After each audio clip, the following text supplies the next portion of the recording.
Hello hello ഡിയസ്. Okay അല്ലേ? Audible അല്ലേ?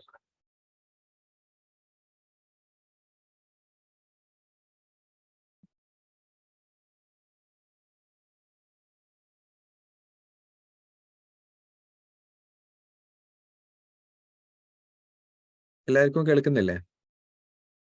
ഒന്ന് ചാറ്റ് ചെയ്യോ? ഓക്കെ പറയാം. ഇപ്പൊ സൗണ്ട് ഓക്കെ അല്ലേ എല്ലാവർക്കും? സൗണ്ട് കിട്ടാത്ത ആരെങ്കിലും ഉണ്ടെങ്കിൽ അവർക്ക് കുറച്ച് ആൾക്കാർ ഓൺ ആക്കിയിട്ടില്ല. ഞാൻ പറഞ്ഞുതരാം.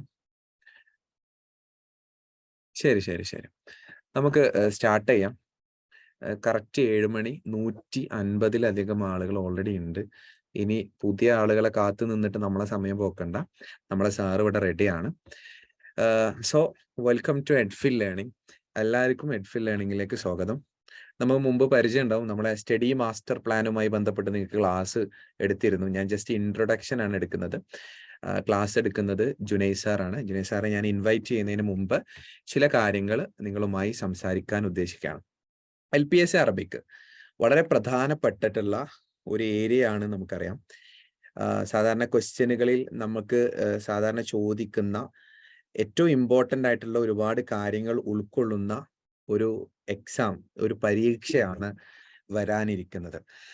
വളരെ എക്സൈറ്റ്മെന്റ് ആയിട്ട് വളരെയധികം ആളുകൾ ചോദ്യമായിട്ട് ചോദിക്കുന്ന ഒരു ചോദ്യമാണ്, എങ്ങനെയാണ് LPSA അറബിക്കിലെ റാങ്ക് എത്താൻ പറ്റുക?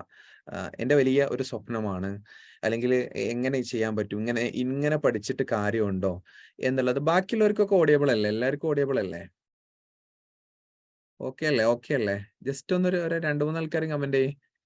മറ്റവർക്ക് കേൾക്കാൻ കഴിയാത്തത് നിസ്സാം. ഓക്കെയാണ് ഓക്കെയാണ് ഓക്കെയാണ്. ശരി ശരി ശരി. അപ്പോ ഓഡിയബിൾ ആണ്. നിങ്ങൾ ആരെങ്കിലും ഒരാള് ഒന്ന് കമന്റ് ചെയ്യുക. എന്താ പറയാ, സെല്ലുലാർ ഡാറ്റ വെച്ചിട്ട് വൈഫൈ ഓൺ ആക്കാൻ പറഞ്ഞാൽ മതി. അവരോട് ജസ്റ്റ് ഒന്ന് കമന്റ് ചെയ്താൽ മതി. എന്നാ പിന്നെ എന്റെ ടൈം നമ്മളത് വെറുതെ ഇതാക്കണ്ടെന്ന് വിചാരിച്ചിട്ടാണ്. ബാക്കിയുള്ള ആളുകൾക്ക് ഈ ഓഡിയോ ഓൺ ആക്കാതെ സൂമിൽ കാണാത്ത ആളുകൾ കുറച്ച് പേരുണ്ടാവും. അവർക്കത് മനസ്സിലാവായിട്ടാണ് ഞാൻ ഗ്രൂപ്പിലിടാം. ഞാൻ എന്റെ ഇൻട്രോ കഴിഞ്ഞിട്ട് ഗ്രൂപ്പിലിടാം. ശരി. അപ്പൊ LPSA അറബിക് എന്ന് പറയുന്നത് ഒരു വലിയ സ്വപ്നമാണ്.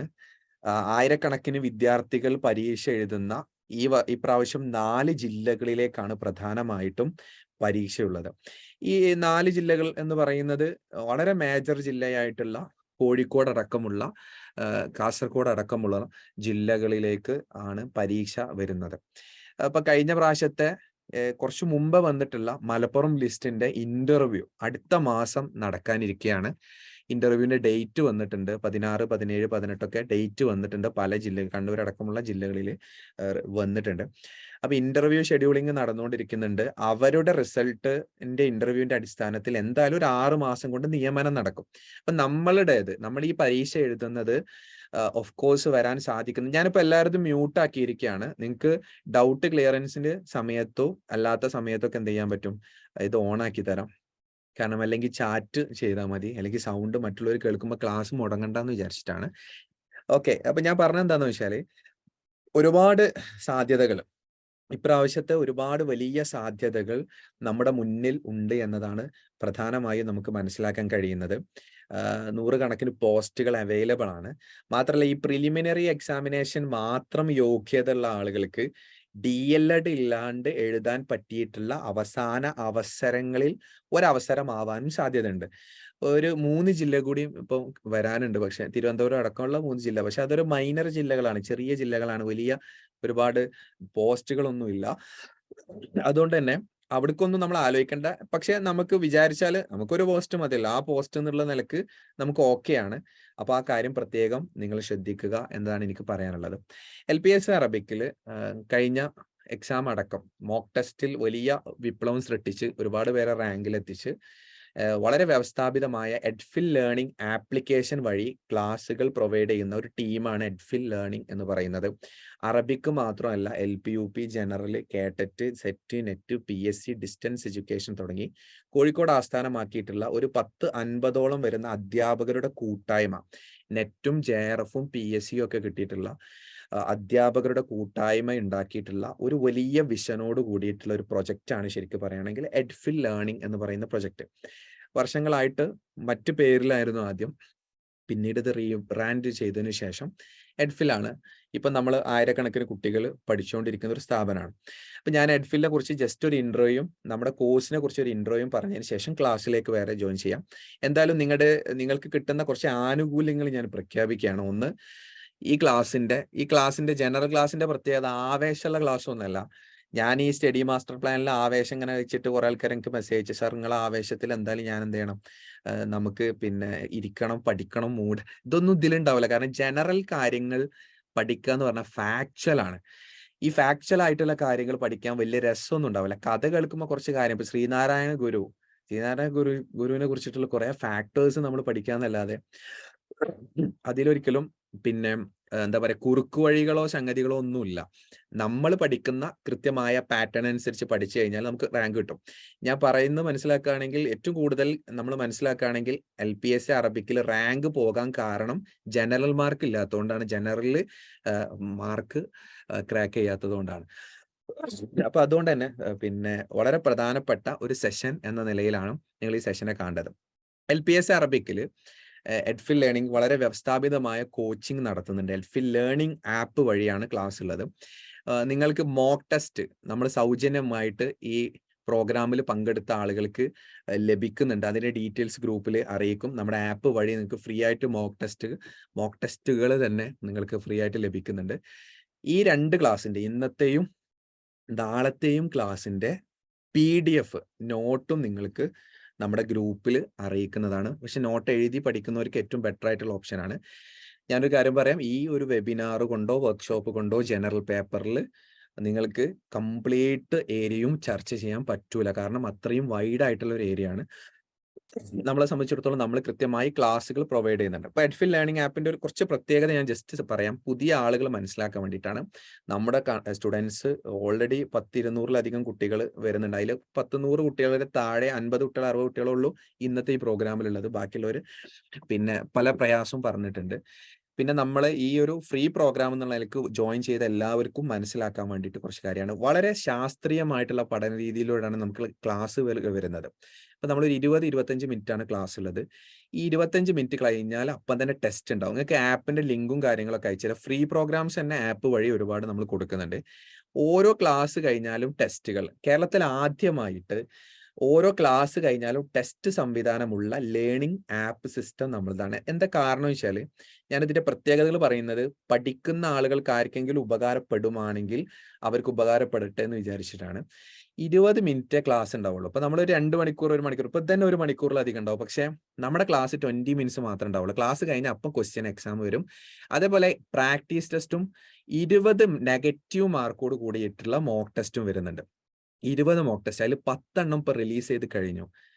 അതേപോലെ ഇതിന്റെ പുറമെ LPSAയുടെ 2021 വന്നിട്ടുള്ളതും 2017 വന്നിട്ടുള്ള ഈ ചോദ്യങ്ങൾ മോക്ക് ടെസ്റ്റ് രൂപത്തിൽ നിങ്ങൾക്ക് ലൈവായിട്ട് അറ്റൻഡ് ചെയ്യാനുള്ള ഓപ്ഷൻസും നമ്മൾ നൽകുന്നുണ്ട്. ഇത് ഞങ്ങൾ പറയാൻ കാരണം എന്താണെന്ന് വെച്ചാൽ, ഇത്രയും സിസ്റ്റമാറ്റിക്കലായിട്ട് നിങ്ങൾക്ക് പല സ്ഥലത്തും അൺസിസ്റ്റമാറ്റിക് ആയിട്ട് വളരെ ഒരുപാട് കാര്യങ്ങൾ കാണാൻ പറ്റും. നമ്മൾ വളരെ സന്തോഷമുള്ള കാര്യം എന്താ വെച്ചാൽ, പല സ്ഥലത്തും ജോയിൻ ചെയ്തതിന് ശേഷവും പല കുട്ടികളും ഇപ്പം ഇവിടെ ജോയിൻ ചെയ്തുകൊണ്ടിരിക്കുന്നുണ്ട് എന്നൊരു സന്തോഷം ഞങ്ങൾ അറിയിക്കാണ്ട്. ബിക്കോസ് എന്തുകൊണ്ടാന്ന് വെച്ചാൽ, ഈ ഒരു ടീം എന്ന് പറയുന്നത്, ഇതിനു വേണ്ടി വർക്ക് ചെയ്യുന്ന ടീം എന്ന് പറയുന്നത് കുറച്ച് എഫേർട്ടും ആ ആപ്പിലെ ക്ലാസ്സുകൾ കണ്ടാൽ നിങ്ങൾക്ക് മനസ്സിലാവും, ആ ഒരു രീതിയിൽ ചെയ്തത് കൊണ്ട് തന്നെയാണ്. സോ എഡ്ഫിൽ ലേണിംഗിന്റെ ക്രാഷ് ബാച്ച് 1-ാം തീയതി മുതൽ ആരംഭിക്കുകയാണ്. ക്രാഷ് ബാച്ച് പറഞ്ഞാൽ ഒറ്റ മാസം ഉണ്ടാവുള്ളൂ. ഇതിൽ എന്തൊക്കെ നിങ്ങൾക്ക് കിട്ടും എന്ന് ഞാൻ പറഞ്ഞുതരാം. കംപ്ലീറ്റ് ക്ലാസ്സുകൾ, അറബിയും ജനറൽ പേപ്പറും Kerala renaissance, GK and current affairs complete ക്ലാസ്സുകൾ കിട്ടും. ഓരോ സബ്ജക്റ്റിന്റെയും പ്രാക്ടീസ് ടെസ്റ്റുകൾ കിട്ടും. അഥവാ ഇപ്പോൾ ബലാഗയാണെങ്കിൽ ബലാഗയിൽ 50-100 ക്വസ്റ്റ്യൻ ഉണ്ടാവും. ഇങ്ങനെ പ്രാക്ടീസ് ചെയ്യാൻ, അതന്നെ നമുക്ക് റിപ്പീറ്റ് ചെയ്ത് പഠിക്കാൻ വേണ്ടിയിട്ട്. പിന്നെ നമുക്ക് കിട്ടുന്ന വേറൊരു ഗുണമാണ് മോക്ക് ടെസ്റ്റ്. 20 മോക്ക് ടെസ്റ്റുകൾ കിട്ടും. പിന്നെ നമ്മളിപ്പോൾ ഒരു സ്റ്റഡി സിസ്റ്റം ഉണ്ട്, അതിൽ ആ സിസ്റ്റം നമ്മൾ കണ്ടിന്യൂസ് ചെയ്യുന്നതാണ്. അത് നമുക്ക് ഉപയോഗപ്പെടുത്താം. പിന്നെ ഈ 1-ാം തീയതി മുതൽ 15-ാം തീയതിയുടെ ഇടയിൽ ഈ അധ്യാപകരുടെ സംശയ നിവാരണത്തിനുള്ള ലൈവ് സെഷൻസുകൾ നമ്മൾ ആരംഭിക്കുകയാണ് നമ്മുടെ കുട്ടികൾക്ക് വേണ്ടിയിട്ട്.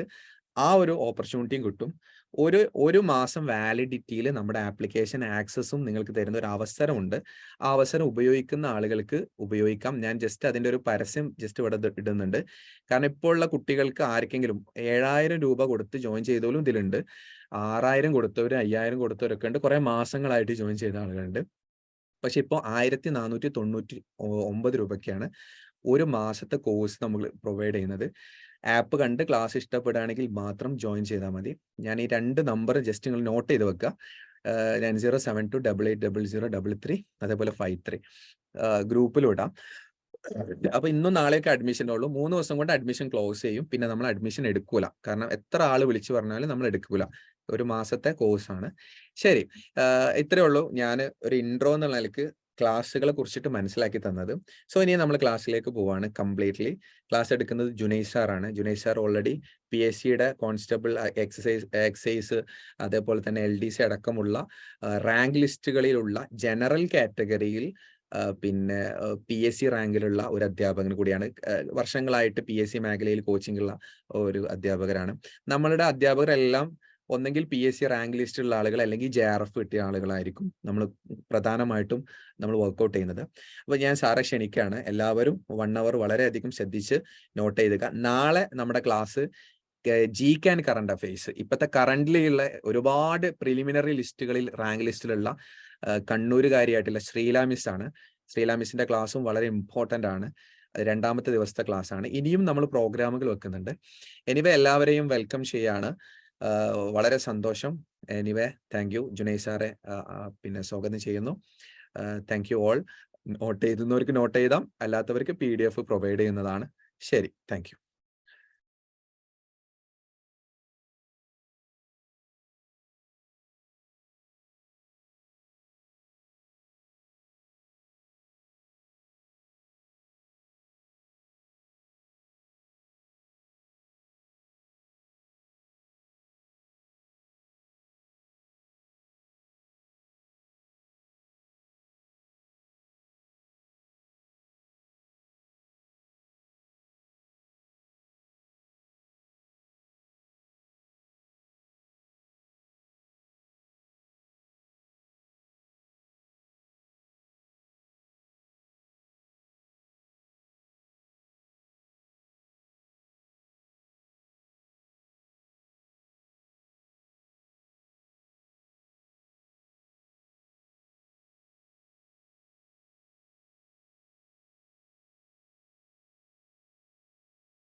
Good evening to all.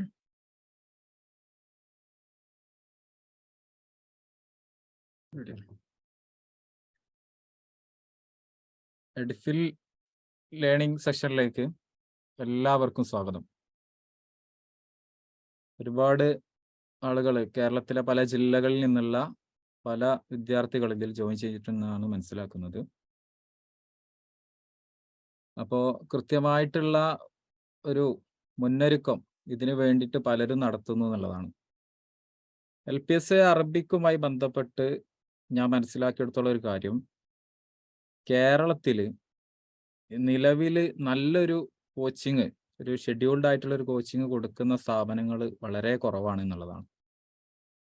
അതിനുള്ളൊരു കാരണം ഒരു പക്ഷേ ഈ ഒരു മേഖലയിലേക്ക് വരുന്ന ആളുകളുടെ എണ്ണക്കുറവും അതേപോലെ കൃത്യമായിട്ടുള്ള ഒരു ധാരണക്കുറവും ഇതൊക്കെ ഒരു കാരണമായിട്ട് നമുക്ക് പറയാൻ കഴിയും. അപ്പം ഈ ഒരു അവസരത്തിൽ എഡിഫിൽ എന്ന് പറയുന്ന ഒരു ആപ്പ് ഇതുമായി ബന്ധപ്പെട്ട് കൃത്യമായിട്ടുള്ള ഒരു വിങ് ഇതിനു വേണ്ടി പുറപ്പെടുമ്പോൾ അതിന് നല്ല ഒരു ടൈം ടേബിൾ അല്ലെങ്കിൽ നല്ലൊരു ഷെഡ്യൂൾ മുന്നോട്ടൊക്കെ ഉണ്ടാവും. ഞാൻ ആദ്യം തന്നെ ഈ ഒരു സ്ഥാപനവുമായി ബന്ധപ്പെടുമ്പോൾ അവരോട് ചോദിച്ചിരുന്നത്, സിലബസ് ഓറിയന്റഡ് ആയിട്ട് കംപ്ലീറ്റ് ആയിട്ടുള്ള ഒരു ക്ലാസ് കൊടുക്കാൻ നിങ്ങൾക്ക് കഴിയുമോ എന്നുള്ള കാര്യമാണ്. അപ്പോൾ എന്നോട് ആദ്യം അവർ പറഞ്ഞത്, നിലവിലിപ്പോൾ LPSA അറബിക്ക് സിലബസ് വന്നിട്ടില്ല, അത് വന്നു കഴിഞ്ഞാൽ നമുക്ക് അതിനെ പറ്റിയുള്ള ചർച്ചകൾ നടത്താം എന്നുള്ളതൊക്കെ ആയിരുന്നു. അപ്പോൾ അതിന് മുമ്പേ തന്നെ ക്ലാസ്സുകൾ നമ്മൾ പ്രൊവൈഡ് ചെയ്യൽ തുടങ്ങി. ഇപ്പോൾ ഒരുപാട് കുട്ടികൾ അതിൽ ജോയിൻ ചെയ്ത് ക്ലാസ്സുകൾ കേൾക്കുന്നു ഒക്കെ ചെയ്യുന്നു. അപ്പോൾ നമ്മുടെ ഒരു LPSA അറബിക്കുമായി ബന്ധപ്പെട്ട് നമ്മൾ ശ്രദ്ധിക്കേണ്ട ഒരു കാര്യം എന്ന് വെച്ചാൽ GK പാർട്ടാണ്. നമുക്കറിയാം സാധാരണയായിട്ട് അറബിയുമായി ബന്ധപ്പെട്ട വിഷയങ്ങൾ പഠിക്കുന്ന കുട്ടികൾക്ക് സാധാരണയായിട്ട് എന്താണ് ജനറൽ ആയിട്ടുള്ള അവയർനെസ് പൊതുവെ കുറവാണ്. അതിന് മുമ്പ് LDC പോലുള്ള പരീക്ഷകൾക്ക് കോച്ചിങ് പോയ കുട്ടികളാണെങ്കിൽ പ്രശ്നമല്ല. ഇത് അറബിക്കുമായി ബന്ധപ്പെട്ട പഠനങ്ങൾ നടത്തി പോകുമ്പോൾ അതിനിടയ്ക്ക് ഒരു GK കാര്യങ്ങൾ പഠിക്കുക എന്നുള്ളത് ആരെ സംബന്ധിച്ചിടത്തോളം പോസിബിൾ ആയിട്ടുള്ള കാര്യമല്ല. കാരണം അറബി വിഷയങ്ങൾ തന്നെ ഒരുപാട് പഠിക്കാനുണ്ട്. പക്ഷെ പലപ്പോഴും എക്സാമിൽ ഏറ്റവും ഉന്നതിയിൽ റാങ്ക് പരിശോധിക്കുമ്പോൾ നമുക്ക് കാണാൻ കഴിയുന്നത് പൊതുവായി ധാരണ അല്ലെങ്കിൽ ഒരു പൊതുധാരണയുള്ള കുട്ടികളാണ് അല്ലേ? അപ്പൊ മിക്കപ്പോഴും നമ്മുടെ സിലബസ് പുതിയത് പ്രകാരം 20 മാർക്കിന് എന്തുണ്ട് GK ചോദ്യങ്ങൾ ഭാഗത്തുനിന്നുണ്ട്. അതിൽ ഏറ്റവും ഇമ്പോർട്ടൻസ് നിങ്ങൾ കൊടുക്കേണ്ടത് കേരള റിനൻസൻസ് എന്ന് പറയുന്ന ഒരു ഭാഗമാണ്. കാരണം പഴയ നമ്മുടെ LPSA അറബിക്കിന്റെ ക്വസ്റ്റ്യൻ പേപ്പറൊക്കെ എടുത്തു നോക്കുന്ന സമയത്ത് ഒരു ക്വസ്റ്റ്യൻ പേപ്പറിൽ തന്നെ 6 7 8 ക്വസ്റ്റ്യന്. നിങ്ങൾ ശ്രദ്ധിക്കേണ്ട ഒരു കാര്യം, ആകെ 20 GK ക്വസ്റ്റ്യൻ ആണ്. അതിൽ 6 7 8 ക്വസ്റ്റ്യന് എന്തുമായി ബന്ധപ്പെട്ടതാണ്? കേരള റിനൻസൻസുമായി ബന്ധപ്പെട്ട ക്വസ്റ്റ്യൻസ് ആണ്. ഇനി അത് കൂടാനേ സാധ്യതയുള്ളൂ. കാരണം നിങ്ങളുടെ പുതിയ സിലബസ് നിങ്ങൾ പരിശോധിച്ചോ എന്ന് എനിക്കറിയില്ല. ഏകദേശം 36 റിനൻസൻസ് ലീഡേഴ്സിനെ കുറിച്ചാണ്, അതായത് നവോത്ഥാന നായകന്മാരെ കുറിച്ചാണ് നിങ്ങളുടെ സിലബസിൽ പറഞ്ഞിരിക്കുന്നത്. ആ 36 നവോത്ഥാന നായകന്മാരെ കുറിച്ചുള്ള ക്ലാസ്സുകൾ നമ്മൾ പ്രൊവൈഡ് ചെയ്യുന്നുണ്ട്.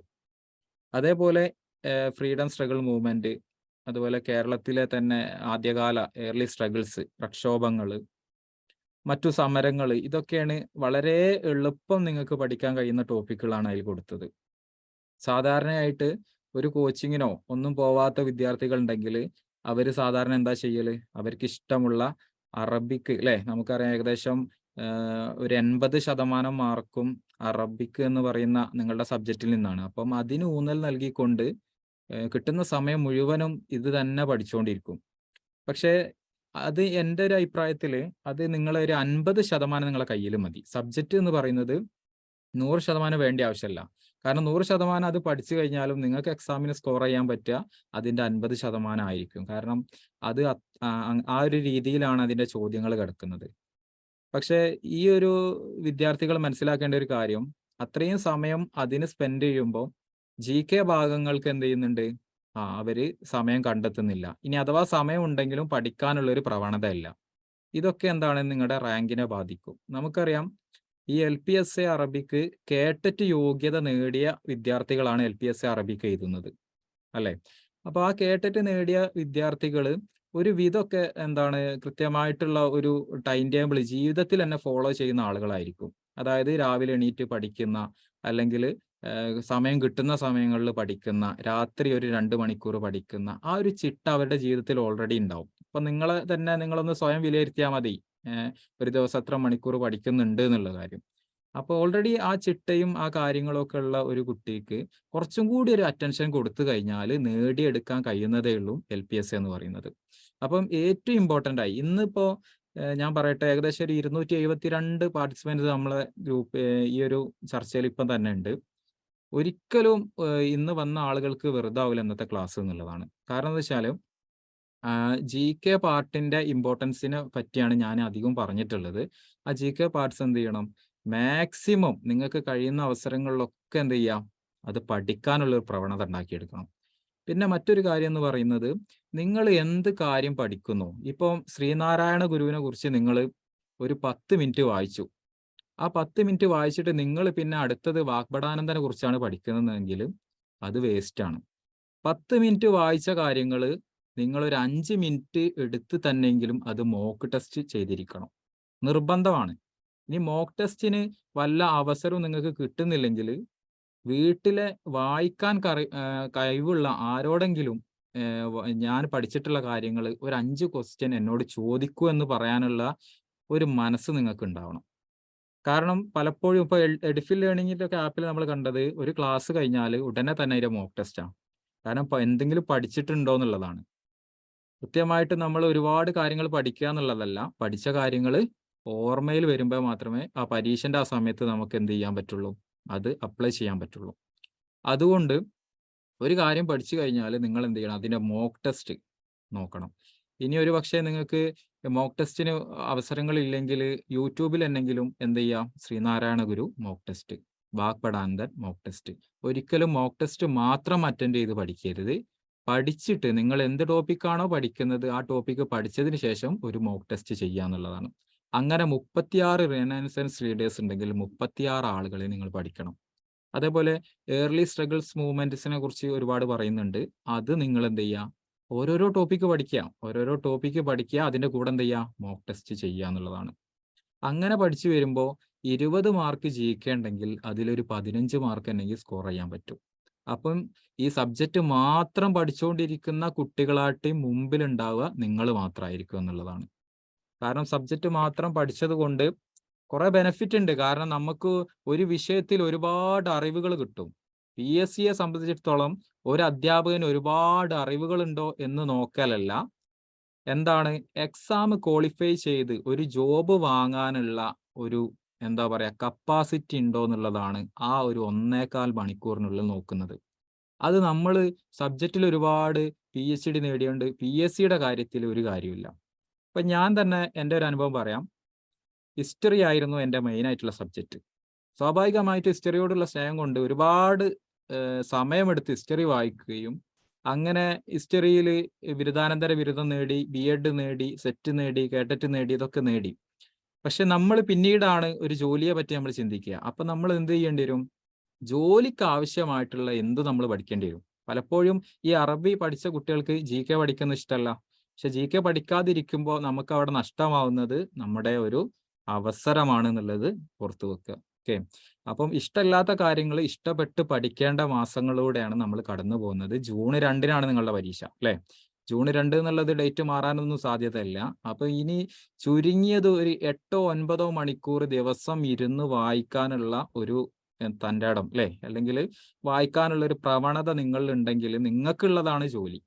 ഓക്കെ, കാരണം എന്താ വെച്ചാൽ ഇപ്പോ LPSA അറബിക്കിന് വേണ്ടിയിട്ട് ഇങ്ങനെ 24 മണിക്കൂറും ഇതിന്റെ പിന്നാലെ നടക്കുന്ന ആളുകളൊക്കെ വളരെ കുറവാണ്. പിന്നെ പറയാനുള്ള കാരണം എന്ന് വെച്ചാൽ ജനറൽ LP UPയുടെ ഒക്കെ പിറകിൽ ലക്ഷക്കണക്കിന് വിദ്യാർത്ഥികളുണ്ട്. LPSA അറബിക്ക് എന്ന് പറയുമ്പോൾ ഈ അറബിയിൽ സ്പെഷ്യലൈസ് ചെയ്ത വിദ്യാർത്ഥികൾ മാത്രമേ ഉണ്ടാവുള്ളൂ. അവരോട് മാത്രമേ നിങ്ങൾക്ക് എന്ത് ചെയ്യുള്ളൂ, മത്സരിക്കാനുള്ളതും. അത് വളരെ കുറവാണ്. അപ്പോൾ എന്ത് ചെയ്യാന്ന് വെച്ചാൽ ഈ ഒരു അവസരം നല്ല അവസരമായിട്ട് എടുത്തുകൊണ്ട് മാക്സിമം നിങ്ങൾ മത്സരിക്കുക നിങ്ങളോട് തന്നെ. നിങ്ങൾക്ക് കിട്ടുന്ന സമയം മുഴുവൻ പഠിക്കുക. എയർഫോൺ ഇല്ലാത്ത ആളുകളാണെങ്കിൽ ആ സാധനം വാങ്ങുക.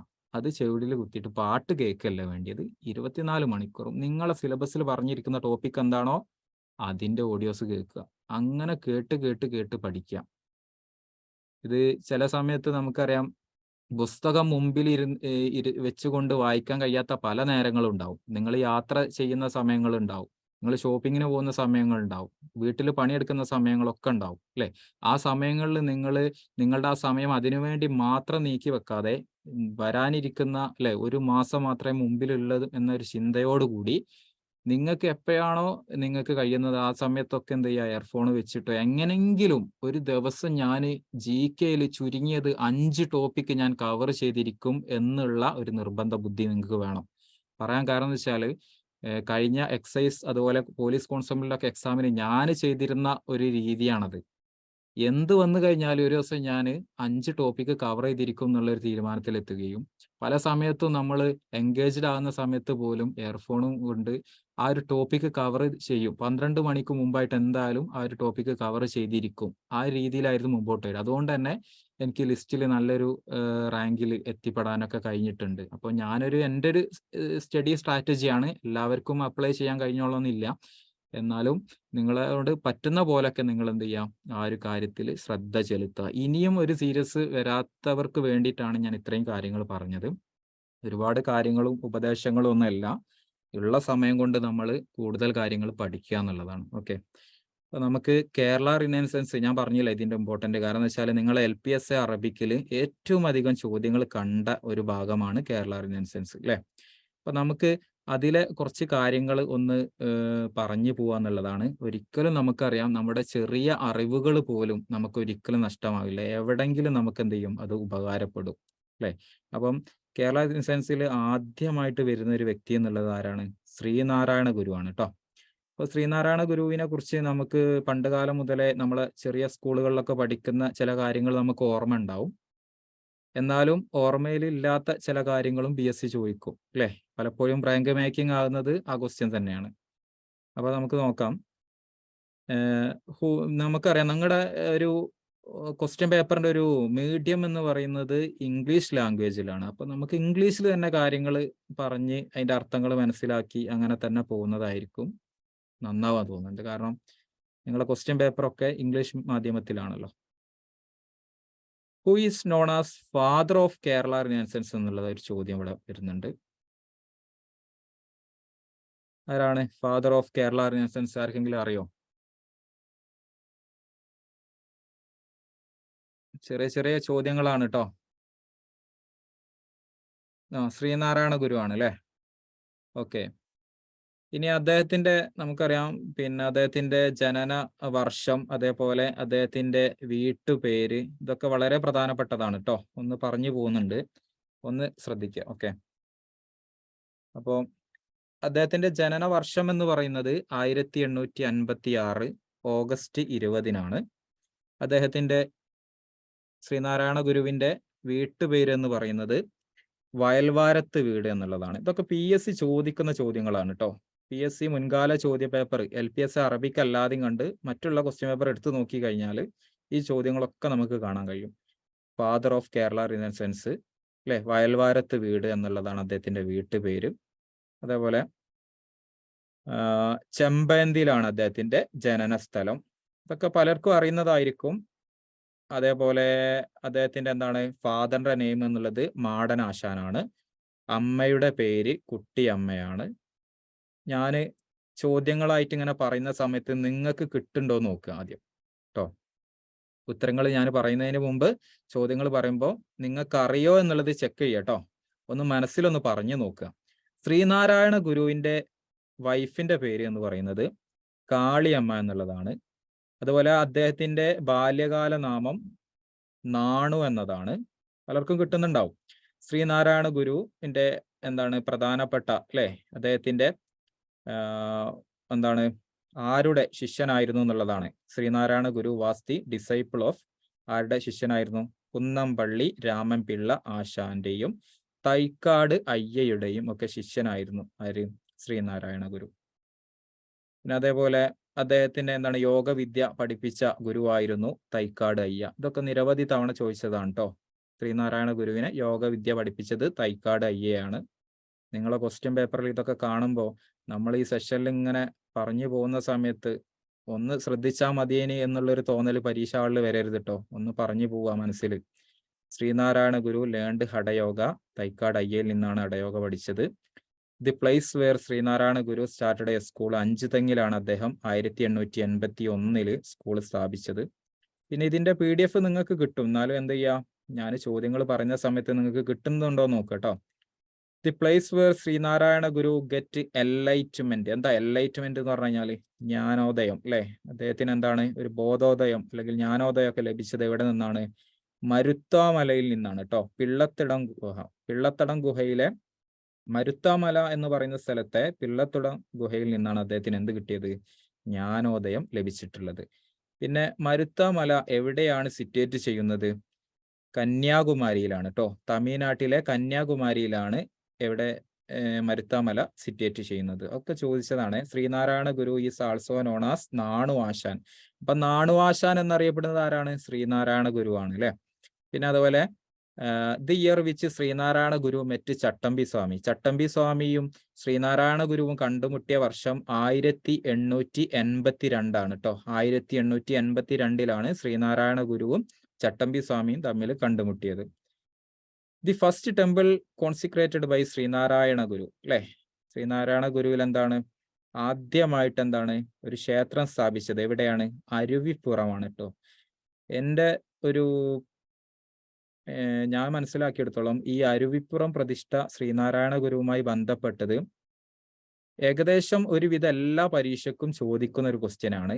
ഞാൻ ഇന്ന് എഴുതിയിട്ടുള്ള സബ് ഇൻസ്പെക്ടറിന്റെ ഒരു പ്രിലിമിനറി പരീക്ഷ ഉണ്ടായിരുന്നു. ഇന്നത്തെ പരീക്ഷയ്ക്ക് പോലും ഈ ഒരു ചോദ്യം വന്നു എന്നുള്ളതാണ്. ചില ഡിഗ്രിക്കാരൊക്കെ അത് എഴുതിയിട്ടുണ്ടാവും എന്നാണ് മനസ്സിലാക്കുന്നത്. അരുവിപ്പുറം പ്രതിഷ്ഠ അത് 1888 നടന്നത്. അത് ശ്രദ്ധിക്കട്ടോ. അങ്ങനെയുള്ള ചില ശ്രദ്ധിക്കേണ്ട കാര്യങ്ങൾ നമ്മൾ ശ്രദ്ധിച്ച് തന്നെ പോകണം. Who is known as the Buddha of Kerala? കേരളത്തിന്റെ ബുദ്ധൻ എന്നറിയപ്പെടുന്നത് ആരാണ്? ശ്രീനാരായണ ഗുരുവാണ് കേട്ടോ. അപ്പം കേരള ബുദ്ധൻ എന്നറിയപ്പെടുന്ന നവോത്ഥാന നായകൻ ആര് എന്നുള്ളത് എക്സാമിന് ചോദിക്കും. ആരാണത്? ശ്രീനാരായണ ഗുരുവാണ്. International centre for Sree Narayana Guru studies situated in Navi Mumbai അല്ലെ.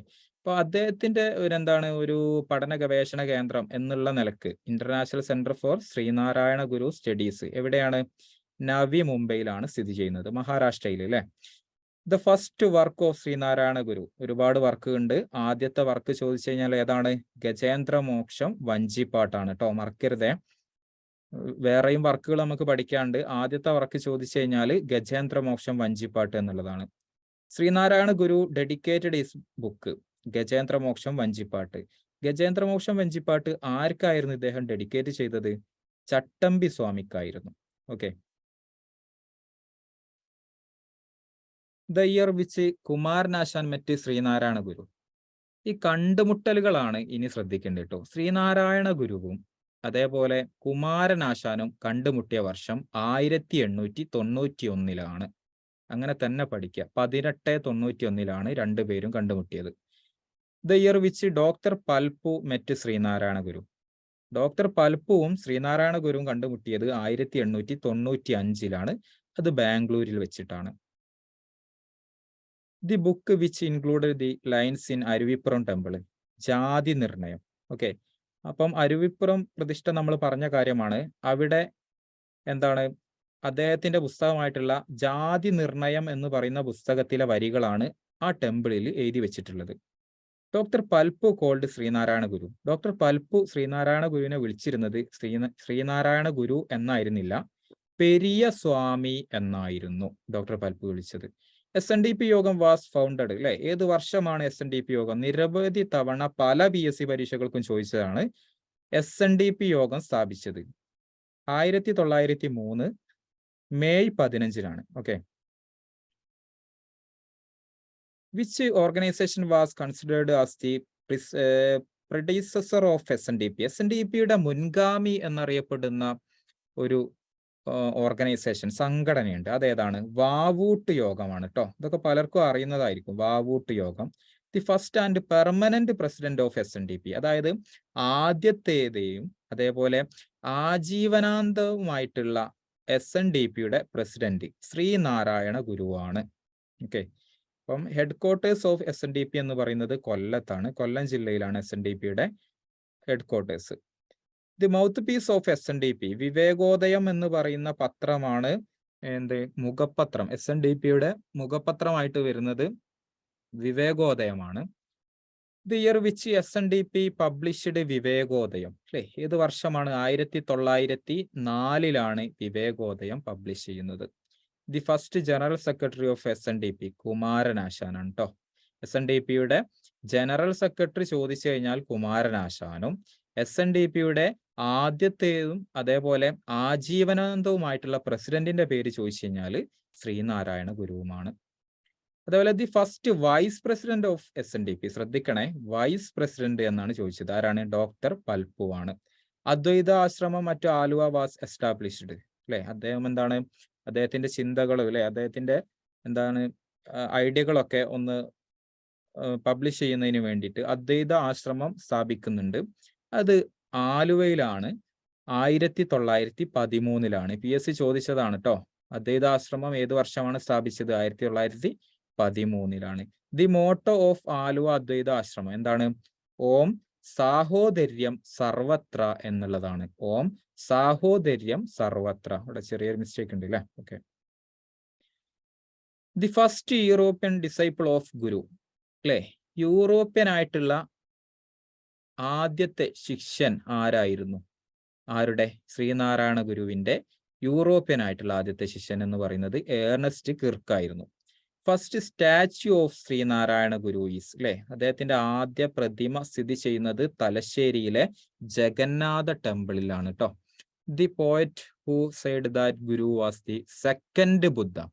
സെക്കൻഡ് ബുദ്ധ എന്നറിയപ്പെടുന്നത് ആരാണ്? ജി ശങ്കരക്കുറുപ്പാണ് കേട്ടോ. അദ്ദേഹത്തെ എന്താണ്, ശ്രീനാരായണ ഗുരുവിനെ സെക്കൻഡ് ബുദ്ധ എന്ന് വിശേഷിപ്പിച്ചത് ജി ശങ്കരക്കുറുപ്പാണ്. The temple which Sree Narayana Guru consecrated first mirror, അല്ലെ, അതായത് കണ്ണാടി പ്രതിഷ്ഠ അദ്ദേഹം നടത്തുന്നത് ഏത് ടെമ്പിളിലാണ്? കളവങ്കോട് ടെമ്പിളിലാണ്. Sree Narayana trophy boat race conducted in Kanneti കായലാണ് കേട്ടോ. പുന്നമടക്കായലും വേമ്പനാട്ട് കായലും ഒക്കെ നമുക്ക് ഓർമ്മ ഉണ്ടാവും, ഈ ഒരു കായൽ നമ്മൾ കേട്ടിട്ടുണ്ടാവില്ല. അപ്പം Sree Narayana Guru trophy boat race എവിടെയാണ്? കന്നേറ്റി കായലിലാണ് സ്ഥിതി ചെയ്യുന്നത്. Next, Sree Narayana Jayanti boat race conducted in കുമരകമാണ് കേട്ടോ. മാറിപ്പോരുതേ, നേരത്തെ പറഞ്ഞത് ശ്രീനാരായണ ബോട്ട് റേസ് ആണ്, ഇത് ശ്രീനാരായണ ജയന്തി ബോട്ട് റേസ് എവിടെയാണ്? കുമരകം, കോട്ടയം ജില്ലയിലാണ്. The first Malayali to be inscribed on a coin of Reserve Bank of India. Reserve Bank of ഇന്ത്യയുടെ എന്താണ് കോയിനിൽ, അല്ലെ, നാണയത്തിൽ ആദ്യമായിട്ട് അച്ചടിച്ച്, അല്ലെ, മലയാളി ആരാണ്? റിസർവ് ബാങ്ക് ഓഫ് ഇന്ത്യയുടെ കോയിനിൽ ആദ്യമായിട്ട് അച്ചടിച്ചിട്ടുള്ള, അല്ലെ, ഫോട്ടോ അച്ചടിച്ച് വന്നിട്ടുള്ള മലയാളി ആരാണ്? ശ്രീനാരായണ ഗുരു ആണ്. The only foreign country visited by Sree Narayana Guru ഏതാണ്? ശ്രീലങ്കയാണ് കേട്ടോ. അദ്ദേഹം നമുക്കറിയാം ഒരേ ഒരു ഫോറിൻ കൺട്രി വിസിറ്റ് ചെയ്തിട്ടുള്ളൂ, അത് ഏത് തന്നെയാണ്? ശ്രീലങ്കയാണ്. The first Malayali to appear in the Sri Lankan postal stamp. Sri Lankan postal സ്റ്റാമ്പിൽ ആദ്യമായിട്ട്, അല്ലെ, ആ ഒരു പോസ്റ്റൽ സ്റ്റാമ്പിൽ ആദ്യമായിട്ട് അച്ചടിച്ച് വന്നത് ഏത് മലയാളിയാണ്? ശ്രീനാരായണ ഗുരുവിന്റെ ഫോട്ടോ ആണ് 2009. ശ്രീനാരായണ ഗുരുവുമേറ്റ് ഗാന്ധിജി. ശ്രീനാരായണ ഗുരുവും ഗാന്ധിജിയും കണ്ടുമുട്ടുന്നത് 1925. Sree Narayana Guru visited Sri Lanka for the last time 1926 അദ്ദേഹം അവസാനമായിട്ട് ശ്രീലങ്ക വിസിറ്റ് ചെയ്യുന്നത്. Okay. Who translated the conversation between Tagore and Sree Narayana Guru? കുമാരനാശാനാണ് കേട്ടോ. ടാഗോറും, അല്ലെ, ടാഗോറും ശ്രീനാരായണ ഗുരുവും തമ്മിലുള്ള സംഭാഷണം പരിഭാഷപ്പെടുത്തിയിട്ടുള്ളത് കുമാരനാശാനാണ്. ഓക്കെ. ഇനി അദ്ദേഹത്തിന്റെ ഫേമസ് ആയിട്ടുള്ള വർക്കുകളാണ് ഇത്. PSC ചോദിക്കുന്നതാണ് കേട്ടോ. ഒരു വർക്കിന്റെ പേര് തന്നിട്ട് ഇത് ആരുടെ രചനയാണെന്ന് ചോദിക്കാറുണ്ട്. ഓക്കെ. അപ്പം വളരെ സിമ്പിൾ ആണ് പഠിക്കാൻ. കാരണം എന്താ വെച്ചാൽ നമുക്ക് ഒരു ഓളത്തിൽ അങ്ങോട്ട് പഠിച്ചു പോകാൻ കഴിയുന്ന കാര്യങ്ങളാണ്. ഒന്ന് നോക്കി നിങ്ങൾ. ആത്മോപദേശ ശതകം നിരവധി തവണ PSC ചോദിച്ചതാണ്. ആത്മോപദേശ ശതകം. ഗജേന്ദ്രമോക്ഷം വഞ്ചിപ്പാട്ട് അത് നമ്മൾ ആദ്യമേ പഠിച്ചു. അത് ആരുടേതാണ്? ശ്രീനാരായണ ഗുരു, അല്ലെ. ദർശനമാല, ദൈവദശകം, ജാതി മീമാംസ, ശിവശതകം, അല്ലെ. അതേപോലെ നവമഞ്ചരി, ജനം നവമഞ്ചരി എന്നൊക്കെ ഉണ്ട്. നവമഞ്ചരി എന്ന് പഠിച്ചാൽ മതി കേട്ടോ. ഇങ്ങനെയാണ് PSC ചോദിച്ചിട്ടുള്ളത്. നവമഞ്ചരി, ശിവശതകം, ജാതി മീമാംസ, ദൈവദശകം, ദർശനമാല, ഗജേന്ദ്രമോക്ഷം വഞ്ചിപ്പാട്ട്, ഇതൊക്കെ എന്താണ്? അദ്ദേഹത്തിന്റെ പ്രധാനപ്പെട്ട കൃതികളാണ് കേട്ടോ. ഇതൊക്കെ പഠിച്ചു കഴിഞ്ഞാൽ നിങ്ങൾക്ക് LPS അറബിക്ക് എന്നല്ല ഏത് PSC പരീക്ഷകൾക്കും എന്ത് ചെയ്യാം? എടുത്ത് യൂസ് ചെയ്യാൻ കഴിയും. അപ്പം കൃത്യമായിട്ട് ഓരോ ടോപ്പിക്കും പഠിച്ചു കഴിഞ്ഞാൽ പിന്നീട് ആ ടോപ്പിക്ക് നമുക്ക് പഠിക്കേണ്ട ഒരു ആവശ്യം വരില്ല. കാരണം അത് നമ്മൾ ആ ഒരു ലെവലിൽ പഠിക്കണം. അവിടെയും ഇവിടെയും, അല്ലെ, നോക്കിക്കൊണ്ട് പഠിച്ചുകൊണ്ട് വലിയ കാര്യമല്ല. കാരണം വീണ്ടും നമുക്ക് പഠിക്കേണ്ട ഒരു ആവശ്യം വരും. അപ്പൊ ഇനി ശ്രീനാരായണ ഗുരു നിങ്ങൾക്ക് പഠിക്കേണ്ടി വരരുത്. The founder of Sreenarayana trust. Sreenarayana ഗുരുവിന്റെ പേരിൽ ട്രസ്റ്റ് സ്ഥാപിച്ചിരുന്നു. അതിന്റെ സ്ഥാപകൻ ആരാണ് എന്നുള്ളതാണ് ക്വസ്റ്റ്യൻ. ആർ ശങ്കർ ആണ് കേട്ടോ. The lines one cast, one religion, one God four man are the mentioned, അല്ലെ. അതായത് എന്താ പറഞ്ഞത്? ഒരു ജാതി, ഒരു മതം, ഒരു ദൈവം മനുഷ്യന്. ഇത് നമുക്ക് എല്ലാവർക്കും അറിയാം. ശ്രീനാരായണ ഗുരുവാണ് പറഞ്ഞത് എന്നുള്ള അറിയാം, അല്ലെ. എന്നാൽ അത് അദ്ദേഹത്തിന്റെ ഏത് പുസ്തകത്തിൽ നിന്നുള്ള ഒരു കോട്ടായിരുന്നു എന്നുള്ളത് ശ്രദ്ധിക്കണം. ഏത് പുസ്തകത്തിൽ നിന്ന്? അദ്ദേഹത്തിന്റെ ജാതി മീമാംസ, അല്ലെ. നമുക്കറിയാം ഒരു ജാതി എന്നൊക്കെ പറയുമ്പോൾ അത് ജാതി മീമാംസ എന്ന് പറഞ്ഞ പുസ്തകമായിരിക്കും, അല്ലെ. ഒരു ജാതി, ഒരു മതം, ഒരു ദൈവം, മനുഷ്യൻ എന്നൊക്കെ പറയുമ്പോൾ ജാതി മീമാംസ എന്ന് പറയുന്ന പുസ്തകത്തിലെ വരികളാണ് എന്നുള്ളത് ശ്രദ്ധിക്കുക കേട്ടോ. ഓക്കെ. അപ്പം നെക്സ്റ്റ് പണ്ഡിറ്റ് കറുപ്പനാണ്. ശ്രീനാരായണ ഗുരുവിനെ കുറിച്ച് നമ്മൾ ഇത്രയും കാര്യങ്ങൾ പറഞ്ഞു. ഇപ്പൊ പലപ്പോഴും നമുക്ക് തോന്നൽ എന്താണ്? ഇത്രയും കാര്യങ്ങൾ ഞാൻ LPS അറബിക്ക് വേണ്ടിയിട്ട് പഠിക്കേണ്ടതുണ്ടോ? ഒരു ക്വസ്റ്റ്യൻ ഒക്കെ അല്ലേ ഇതിൽ നിന്ന് ചോദിക്കുള്ളൂ. പക്ഷെ നിങ്ങൾക്ക് ധൈര്യമാണ് വേണ്ടത്. കാരണം വെച്ചാല് ഒരു പരീക്ഷ അറ്റൻഡ് ചെയ്യുമ്പോൾ ഇത്ര ടോപ്പിക്കുകൾ ഞാൻ പഠിച്ചു എന്ന് പറയുമ്പോൾ മുഴുവനായിട്ട് പഠിച്ചോ എന്നുള്ളൊരു ചോദ്യം അവിടെ കിടക്കുന്നുണ്ട്.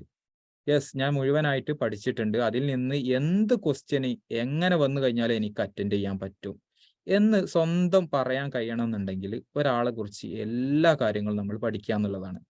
അതൊരിക്കലും നമുക്ക് നഷ്ടമാവില്ല. അതുകൊണ്ടാണ് ഞാൻ പറഞ്ഞത്, നിങ്ങൾ പഠിച്ച കാര്യങ്ങൾ മനസ്സിലിരിക്കണമെങ്കിൽ എന്ത് ചെയ്യണം? മോക്ക് ടെസ്റ്റുകൾ ചെയ്യണം, നിർബന്ധമാണ്. പഠിച്ചത് കൊണ്ട് മാത്രം കാര്യമല്ല.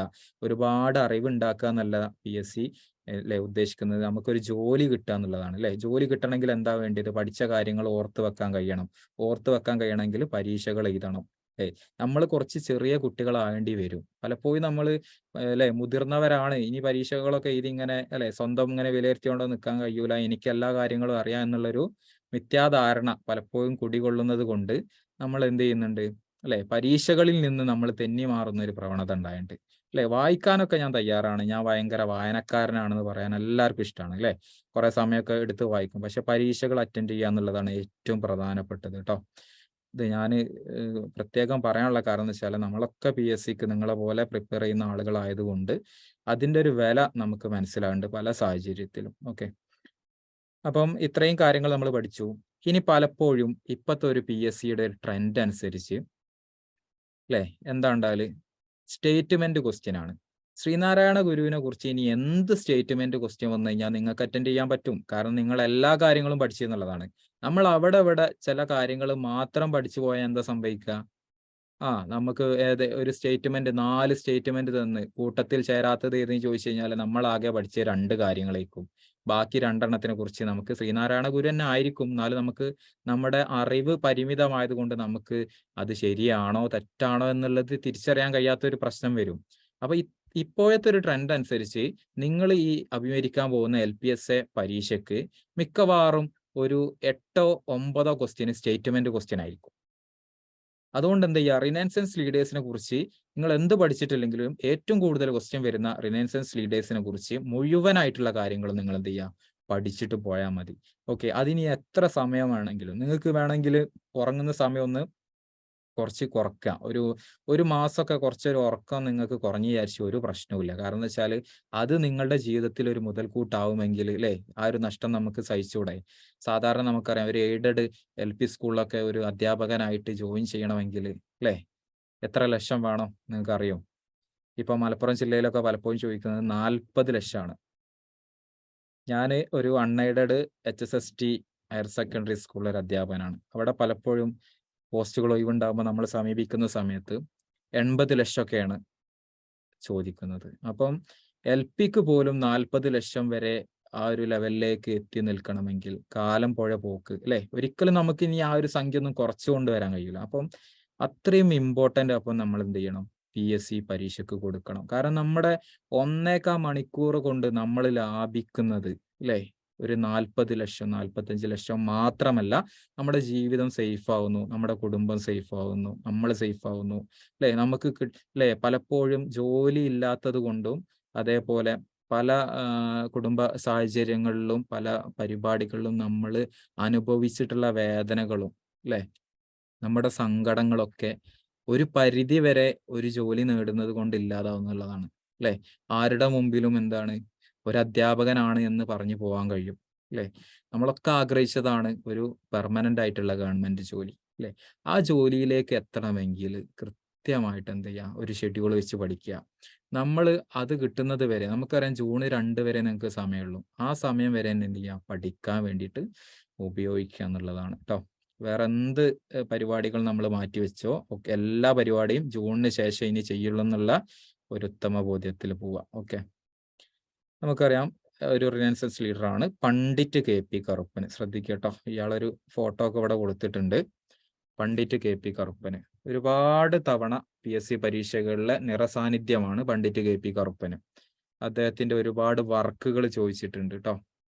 ഓക്കെ, നോക്കാം നമുക്ക്. അദ്ദേഹത്തിന്റെ മുഴുവൻ പേരെന്ന് പറയുന്നത് കണ്ടത്ത് പറമ്പിൽ പപ്പു കറുപ്പൻ എന്നൊക്കെ ഉണ്ടോ. അതൊന്നും വലിയൊരു ഇമ്പോർട്ടന്റ് അല്ല, എന്നാലും ഒന്ന് അറിഞ്ഞിരിക്കുക. കണ്ടത്ത് പറമ്പിൽ പപ്പു കറുപ്പൻ ആകെ കിട്ടും. KP കറുപ്പൻ എന്ന് പറയുമ്പോൾ അല്ലേ കെ വെച്ചിട്ട് ഇങ്ങനെ കണക്ട് ചെയ്ത് പോയാൽ മതി. ഒറിജിനൽ നെയിം എന്ന് പറയുന്നത് ശങ്കരൻ എന്നാണ്. 1885 ജനിക്കുന്നു. ചേരനല്ലൂർ, വളരെ പ്രധാനപ്പെട്ടതാണ്. അദ്ദേഹത്തിന്റെ ജന്മസ്ഥലം എവിടെയാണ്? ചേരനല്ലൂർ അല്ലെ, എറണാകുളം ജില്ലയിലാണ് Cheranalloor. Pandit Karuppan belongs to which community? ഏത് കമ്മ്യൂണിറ്റിയിൽ നിന്നായിരുന്നു പണ്ഡിറ്റ് കറുപ്പൻ അല്ലെ ഉണ്ടായിട്ടുള്ളത്? ധീവര കമ്മ്യൂണിറ്റി ആണ് കേട്ടോ. ഫിഷർമാൻ ആണ്, ധീവര കമ്മ്യൂണിറ്റി ആണ്. Who is the leader of കായൽ സമ്മേളനം? ഇത് PSC ചോദിച്ച ക്വസ്റ്റ്യൻ ആണ് കേട്ടോ. കായൽ സമ്മേളനത്തിന്റെ നേതാവ് അല്ലെ, അതിന് നേതൃത്വം കൊടുത്തത് ആരാണ്? പണ്ഡിറ്റ് KP കറുപ്പനാണ് കേട്ടോ. കായൽ സമ്മേളനം അങ്ങനെ തന്നെ വരും. കായൽ സമ്മേളനം വാസ് ഓർഗനൈസ്ഡ് ഇൻ അല്ലെ, ഏത് വർഷമാണ്? കൊച്ചിയിലാണ് കായൽ സമ്മേളനം നടക്കുന്നത്. 1913 ഫെബ്രുവരി 14 കേട്ടോ. ഒക്കെ ഒന്ന് ഓർത്തിരിക്കുക, കാരണം ഇതിന്റെ PDF നിങ്ങൾക്ക് ലാസ്റ്റ് തരും. ഇന്ന് ക്ലാസ്സിൽ അറ്റൻഡ് ചെയ്ത എല്ലാവർക്കും അത് കിട്ടുകയും ചെയ്യും. നിങ്ങളൊന്ന് മനസ്സിലാക്കിയെടുക്കുക കേട്ടോ. The year which Pandit Karupan was appointed as the member of Cochin Legislative Assembly. ഇത് PSC ചോദിച്ച ക്വസ്റ്റ്യൻ ആണ് കേട്ടോ. കൊച്ചിൻ ലെജിസ്ലേറ്റീവ് അസംബ്ലിയിലേക്ക് പണ്ഡിറ്റ് KP കറുപ്പനെ തെരഞ്ഞെടുത്ത വർഷമാണ് 1925. 1925 അദ്ദേഹത്തെ തെരഞ്ഞെടുക്കുന്നത്. Major works of Pandit Karuppan അല്ലെ, പണ്ഡിറ്റ് കറുപ്പന്റെ പ്രധാനപ്പെട്ട വർക്കുകൾ ഏതൊക്കെയാണ്? ജാതിക്കുമ്മി. എനിക്ക് തോന്നുന്നത് ഒരു 20 25 തവണ ഈ ഒരു സംഗതി ചോദിച്ചതാണ്. എങ്ങനെ ചോദിച്ചത്? മേജർ വർക്ക് എന്ന് പറഞ്ഞിട്ടല്ല ചോദിച്ചത്. ജാതിക്കുമ്മി ആരുടെ രചനയാണ്? ജാതിക്കുമ്മി ആരുടെ രചനയാണ്? പണ്ഡിറ്റ് കറുപ്പൻ. ഒരുപാട് തവണ. നിങ്ങൾ ചുരുങ്ങിയത് ഒരു കാര്യം ചെയ്യണം, ഒരു 10 വർഷത്തെ പ്രീവിയസ് ക്വസ്റ്റ്യൻ പേപ്പർ എടുത്ത് നോക്കണം. അപ്പൊ നിങ്ങൾക്ക് അറിയാം ഏറ്റവും കൂടുതൽ എന്താണ് ചോദിക്കുന്നത്, എന്തൊക്കെ ചോദിക്കുന്നില്ല എന്നൊക്കെ അറിയാം കേട്ടോ. അപ്പൊ major works of Pandit Karuppan എന്ന് പറയുന്നത് ഏതൊക്കെയാണ്? ജാതിക്കുമ്മി, ലങ്കാമർദ്ദനം, സൗദാമിനി, ചിത്രലേഖ, ഉദ്യാന വിരുന്ന്. ഇതിൽ ഏറ്റവും കൂടുതൽ ചോദിച്ചിട്ടുള്ളത് ജാതിക്കുമ്മിയും ഉദ്യാന വിരുന്നുമാണ്. ഓക്കെ, നെക്സ്റ്റ്, ഫൗണ്ടർ ഓഫ് വല സമുദായ പരിഷ്കരണി സഭ. ഇതും PSC ചോദിച്ചതാണ്. വല സമുദായ പരിഷ്കരണി സഭ സ്ഥാപിച്ചത് ആരാണ് എന്നതായിരുന്നു ക്വസ്റ്റ്യൻ അല്ലെ. പണ്ഡിറ്റ് KP കറുപ്പൻ തന്നെയാണ് കേട്ടോ. Who is known as the Lincoln of Kerala? Kerala Lincoln കേട്ടോ. കേരള ലിങ്കൺ എന്ന് അറിയപ്പെടുന്നത് ആരാണ്? പണ്ഡിറ്റ് KP കറുപ്പനാണ് കേരള ലിങ്കൺ എന്ന് അറിയപ്പെടുന്നത്. The title Kavi Tilakan was the given to Pandit Karupan by Maharaja of Cochin. അല്ലെ, അദ്ദേഹത്തിന് ഒരു ടൈറ്റിൽ കൊടുത്തിട്ടുണ്ട്. എന്താണ്? കവി തിലകൻ അല്ലെ. കവി തിലകൻ എന്ന് പറയുന്ന ടൈറ്റിൽ കൊടുത്തത് ആരാണ്? കൊച്ചിയിലെ മഹാരാജാവാണ് അദ്ദേഹത്തിന് അങ്ങനെ ഒരു ടൈറ്റിൽ കൊടുത്തിട്ടുള്ളത്. ഓക്കെ, പണ്ഡിറ്റ് കറുപ്പൻ മോണുമെന്റ്, അതേപോലെ പണ്ഡിറ്റ് കറുപ്പൻ ഗ്രാമീണ വായനശാല, ഇതൊക്കെ എവിടെയാണ്? ചേരനല്ലൂരാണ്. കാരണം അവിടെ ആയിരുന്നല്ലോ അയാൾ ജനിച്ചിരുന്നത് അല്ലെ. അപ്പം പണ്ഡിറ്റ് കറുപ്പന്റെ മോണുമെന്റ്, സ്മാരകം, അതേപോലെ ഗ്രാമീണമായിട്ടുള്ള അദ്ദേഹത്തിന്റെ വായനശാല, ഇതൊക്കെ അദ്ദേഹത്തിന്റെ ജന്മസ്ഥലത്ത് തന്നെയാണ് എന്ത് സിറ്റുവേറ്റ് ചെയ്യുന്നത്. The title Vidwan was given to Pandit Karuppan. അപ്പോൾ പണ്ഡിറ്റ് കറുപ്പന് വിദ്വാൻ എന്ന് പറയുന്ന ഒരു ടൈറ്റിൽ കൂടി ഉണ്ടായിരുന്നു അല്ലെ. അത് ആരാണ് കൊടുത്തത്? കേരളവർമ്മ വലിയ കോയി തമ്പുരാനാണ് കേട്ടോ. വിദ്വാൻ എന്ന് പറയുന്ന ടൈറ്റിൽ കൊടുത്തത് കേരളവർമ്മ വലിയ കോയി തമ്പുരാനാണ്. Okay, next, founder of Jnanodaya Sabha. Jnanodaya സഭയുടെ ഫൗണ്ടർ എന്ന് അറിയപ്പെടുന്നത് ആരാണ് അല്ലെ? പണ്ഡിറ്റ് KP കറുപ്പൻ തന്നെയാണ് ജ്ഞാനോദയ സഭയുടെ ഫൗണ്ടർ, സ്ഥാപകന്. പണ്ഡിറ്റ് KP കറുപ്പന് മരിക്കുന്ന വർഷം ഏതാണ്? 1938. ഇതൊന്നും വലിയ ഇമ്പോർട്ടൻ്റ് അല്ല, പക്ഷെ ഞാൻ നേരത്തെ പറഞ്ഞിട്ടുള്ള കാര്യങ്ങളൊക്കെ ശ്രദ്ധിക്കുക കേട്ടോ. നമുക്ക് ഈ ചേരനല്ലൂര് അദ്ദേഹത്തിന്റെ ചില പ്രത്യേകമായിട്ടുള്ള ടൈറ്റുകളൊക്കെ എന്താണ് നോക്കി വെക്കുക. ഓക്കെ, ഇനി നമുക്ക് നമ്മുടെ LPS അറബിക്കിൽ ഒഴിച്ചുകൂടാനാവാത്ത ഒരു ഭാഗമുണ്ട്. കേരളത്തിൽ നടന്നിട്ടുള്ള ഏർലി സ്ട്രഗിൾ മൂവ്മെന്റ്സ് അല്ലേ. ഇതൊക്കെ നമുക്ക് വളരെ സിമ്പിൾ ആണ്. കാരണം വെച്ചാൽ നമ്മൾ 8ാം ക്ലാസ്സും 9ാം ക്ലാസ്സും 10ാം ക്ലാസ്സും പഠിച്ചു പോകുന്ന കുട്ടികളാണെങ്കിൽ ഇതൊക്കെ നമ്മൾ പഠിച്ചതാണ്. പിന്നെ എന്താണ് വേണ്ടത്? പഠിച്ച കാര്യങ്ങൾ റിവൈസ് ചെയ്യാന്നുള്ളതാണ്. അപ്പൊ നമുക്കറിയാം 1931 ഗുരുവായൂർ സത്യാഗ്രഹം കേട്ടോ. അപ്പൊ ഏർലി സ്ട്രഗിൾ മൂവ്മെന്റിൽ ഒരു ഒഴിച്ചുകൂടാനാവാത്തൊരു ടോപ്പിക്കാണ് ഗുരുവായൂർ സത്യാഗ്രഹം, വൈക്കം സത്യാഗ്രഹം അല്ലെ, ഇങ്ങനെയുള്ള കാര്യങ്ങൾ. ഇപ്പം കേരളത്തിൽ നടന്നിട്ടുള്ള ഗുരുവായൂർ സത്യാഗ്രഹം, ചിലപ്പോൾ ഇതൊക്കെ പഠിച്ചു കഴിഞ്ഞാൽ ചോദിക്കുന്നത് ഇത് മാത്രമായിരിക്കും, ഗുരുവായൂർ സത്യാഗ്രഹം നടന്ന വർഷം ഏത്? അപ്പൊ പഠിച്ചിരിക്കുക 1931. ഓക്കെ, മറന്നുപോലല്ലോ. 1931 എന്ത് നടന്നു? ഗുരുവായൂർ സത്യാഗ്രഹം നടന്നു. In 1931 November, അല്ലേ, KPCC decided to begin Satyagraha before the famous temple at Guruvayur. ഇപ്പൊ ഗുരുവായൂരിൽ വെച്ചിട്ടുള്ള, അല്ലെ, ഗുരുവായൂർ ക്ഷേത്രത്തിൽ വെച്ചിട്ടാണ് 1931 നവംബറിൽ കേരള പ്രദേശ് കോൺഗ്രസ് കമ്മിറ്റി എന്ന് പറയുന്ന കമ്മിറ്റി എന്ത് നടത്തുന്നത്? ഗുരുവായൂർ സത്യാഗ്രഹം നടത്തുന്നത്. The Satyagraha began under the leadership of Shri Kelappan, അല്ലെ. അപ്പം ഇതിന്റെ ഒരു പ്രധാനപ്പെട്ട ഒരു ക്വസ്റ്റ്യൻ ഇവിടെ കിടക്കുന്നുണ്ട്. എന്താണ്? ഗുരുവായൂർ സത്യാഗ്രഹത്തിന് നേതൃത്വം കൊടുത്തത് ആരാണ്? കേളപ്പനാണ്, അല്ലെ. അതേപോലെ Mannath Padmanabhan, AK Gopalan and NP Damodaran, അല്ലെ. ഏതൊക്കെയാണ്? NP ദാമോദരനും അതേപോലെ കേളപ്പനും മന്നത്ത് പത്മനാഭനും ഒക്കെയാണ് എന്ത് ഇതിന് നേതൃത്വം കൊടുത്തിട്ടുള്ളത്. അപ്പം ഏറ്റവും വലിയ ഇങ്ങനെ ഒരു ക്വസ്റ്റ്യൻ വരികയാണെങ്കിൽ എല്ലാരും കൂടി ഒരുമിച്ച് ചോദിക്കൂല. എന്താ ചോദിക്കല്? ഗുരുവായൂർ സത്യാഗ്രഹത്തിന് നേതൃത്വം കൊടുത്തത് ആരെന്ന് വെച്ചിട്ട് ആദ്യം ഏറ്റവും ഇമ്പോർട്ടന്റ് ഇത് തന്നെയാണ്, കേളപ്പൻ കേട്ടോ. ഓക്കെ, അപ്പൊ അതേ ക്വസ്റ്റ്യനിലായിട്ട് വരുള്ളൂ. The Guruvayur temple was thrown open to Harijans in 1946, അല്ലെ. അതായത് ഗുരുവായൂർ ക്ഷേത്ര സത്യാഗ്രഹം എന്ന് പറഞ്ഞു കഴിഞ്ഞാൽ അവർണരായിട്ടുള്ള ഹിന്ദുക്കൾക്ക് ക്ഷേത്രത്തിൽ എന്ത് കൊടുത്തിരുന്നില്ല? പ്രവേശനം കൊടുത്തിരുന്നില്ല, അല്ലെ, ഹരിജൻസ് ആയിട്ടുള്ള. എന്നാൽ ഈ സത്യാഗ്രഹത്തിന്റെ ഫലമായിട്ട് ഹരിജൻസിന് പ്രവേശനം കൊടുത്ത വർഷം ചോദിക്കും. അത് ഇമ്പോർട്ടന്റ് ആണ്. 1946 കൂടി ഏത് ഹിന്ദുക്കൾക്കും എന്ത് ചെയ്യുക? ഗുരുവായൂർ ക്ഷേത്രത്തിൽ പ്രവേശനം ഉണ്ട് എന്നുള്ള, അല്ലെ, ആ ഒരു ഇത് വന്നു. The trustee of Guruvayur temple during the satyagraha, അല്ലെ, സമോറി. അതായത് ഗുരുവായൂർ ക്ഷേത്ര സത്യാഗ്രഹം നടക്കുന്ന സമയത്ത് ക്ഷേത്ര ട്രസ്റ്റി എന്ന് പറയുന്ന ഒരു പോസ്റ്റ് ഉണ്ട്. ആ ക്ഷേത്ര ട്രസ്റ്റി ആയിരുന്നത് ആരായിരുന്നു? സമോറിൻ ആയിരുന്നു കേട്ടോ. അതായത് Samoothiri. President of the satyagraha committee, Guruvayur ക്ഷേത്ര സത്യാഗ്രഹ കമ്മിറ്റിയുടെ പ്രസിഡന്റ് ആരാണ്? മന്നത്ത് പത്മനാഭനാണ് കേട്ടോ. ശ്രദ്ധിക്കുക, മന്നത്ത് പത്മനാഭനായിരുന്നു ഗുരുവായൂർ ക്ഷേത്ര കമ്മിറ്റിയുടെ പ്രസിഡന്റ്. ഓക്കെ, ഇത് വളരെ ഇമ്പോർട്ടന്റ് ആണ്. Secretary of the satyagraha committee കേളപ്പനാണ്. ഞാൻ പറഞ്ഞല്ലോ, കേളപ്പന്, മന്നത്ത് പത്മനാഭൻ, ഇതൊക്കെ ശ്രദ്ധിക്കേണ്ട ആളുകളാണ്. അപ്പം പ്രസിഡന്റ് മന്നത്തും സെക്രട്ടറി ആരാണ്? കേളപ്പനുമാണ്.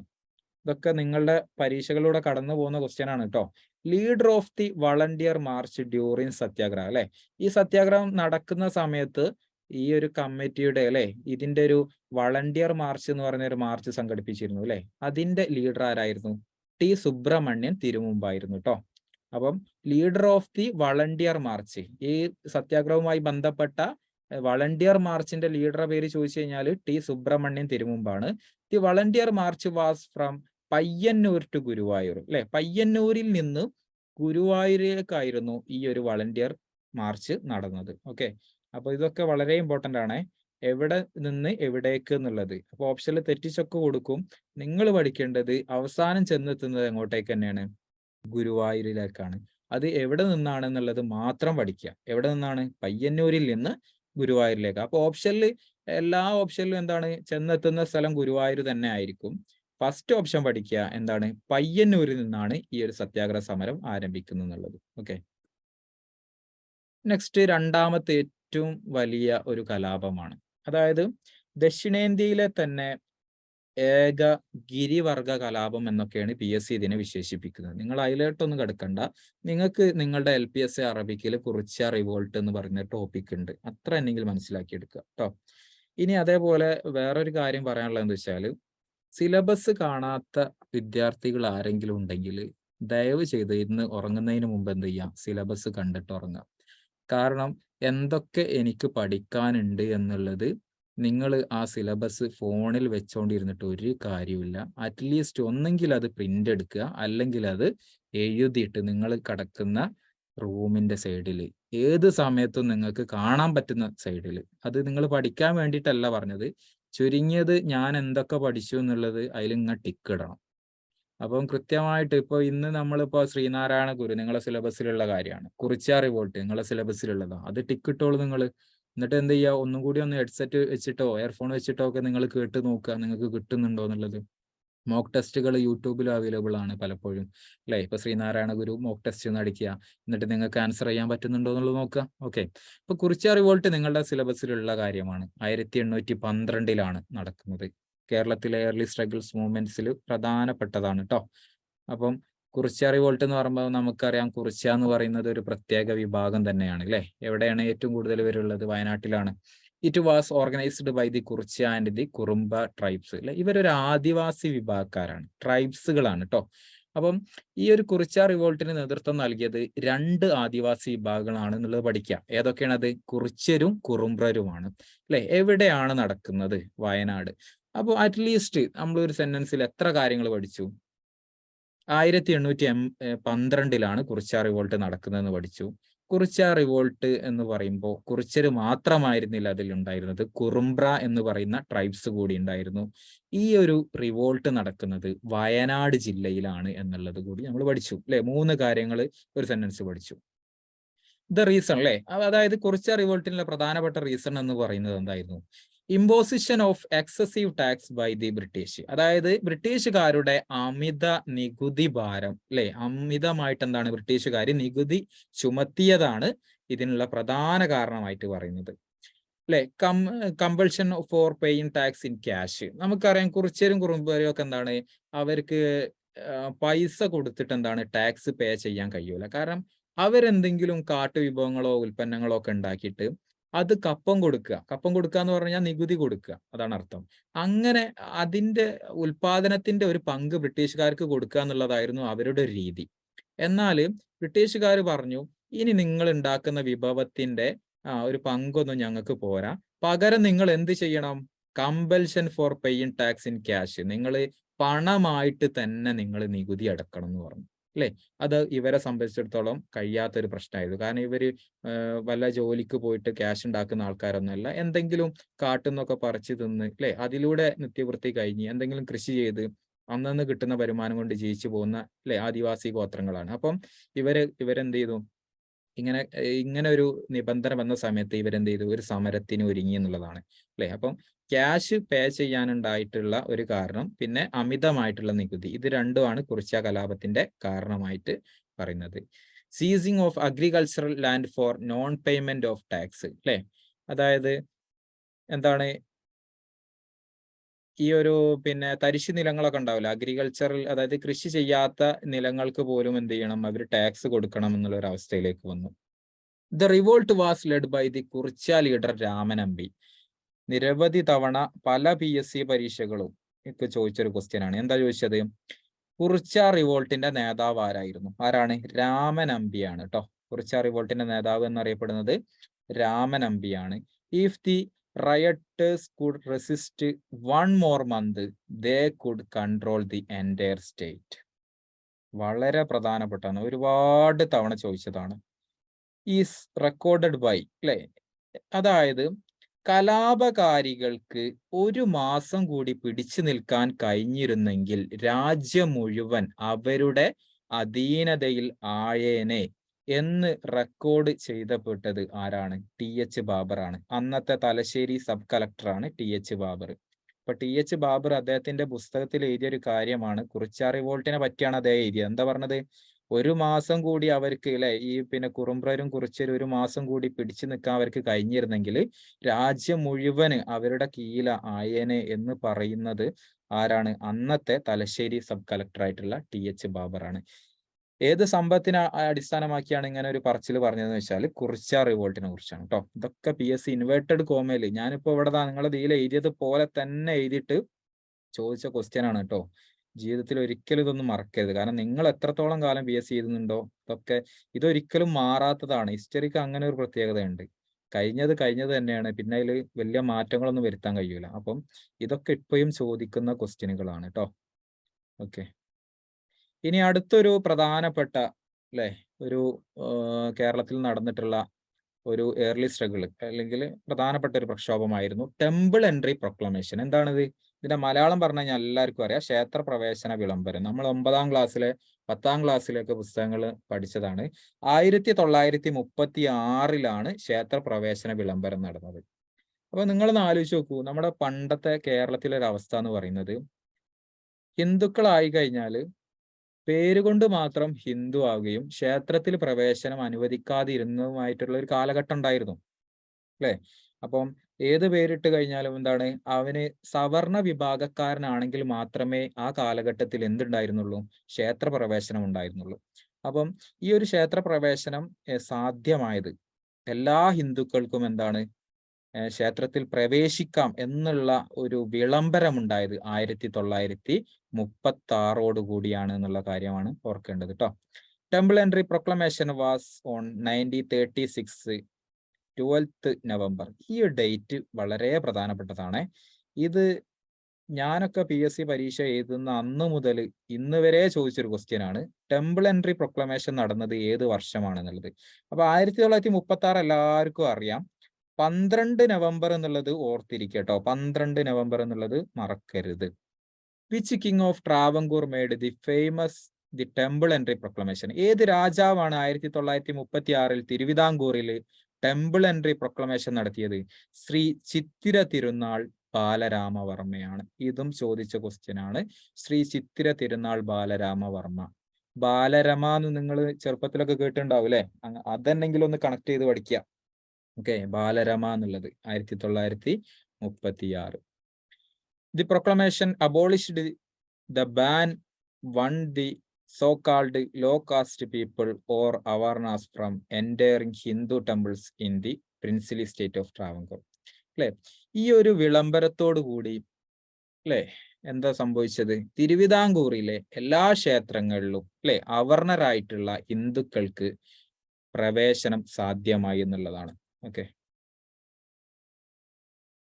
ഇനി വൈക്കം സത്യാഗ്രഹമാണ്. 1924 വൈക്കം സത്യാഗ്രഹം നടന്നത്. ഇതും നിങ്ങളെ ടോപ്പിക്കിലുള്ള അല്ലെ കാര്യങ്ങളാണ്. വൈക്കം സത്യാഗ്രഹം 1924.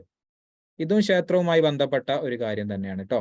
അപ്പൊ വൈക്കം സത്യാഗ്രഹ ബിഗാൻ ഓൺ 30th മാർച്ച് 1924. പഠിച്ചിരിക്കണം. 1924 എന്ത് നടക്കുന്നത്? വൈക്കം സത്യാഗ്രഹം നടന്നിട്ടുള്ളത്.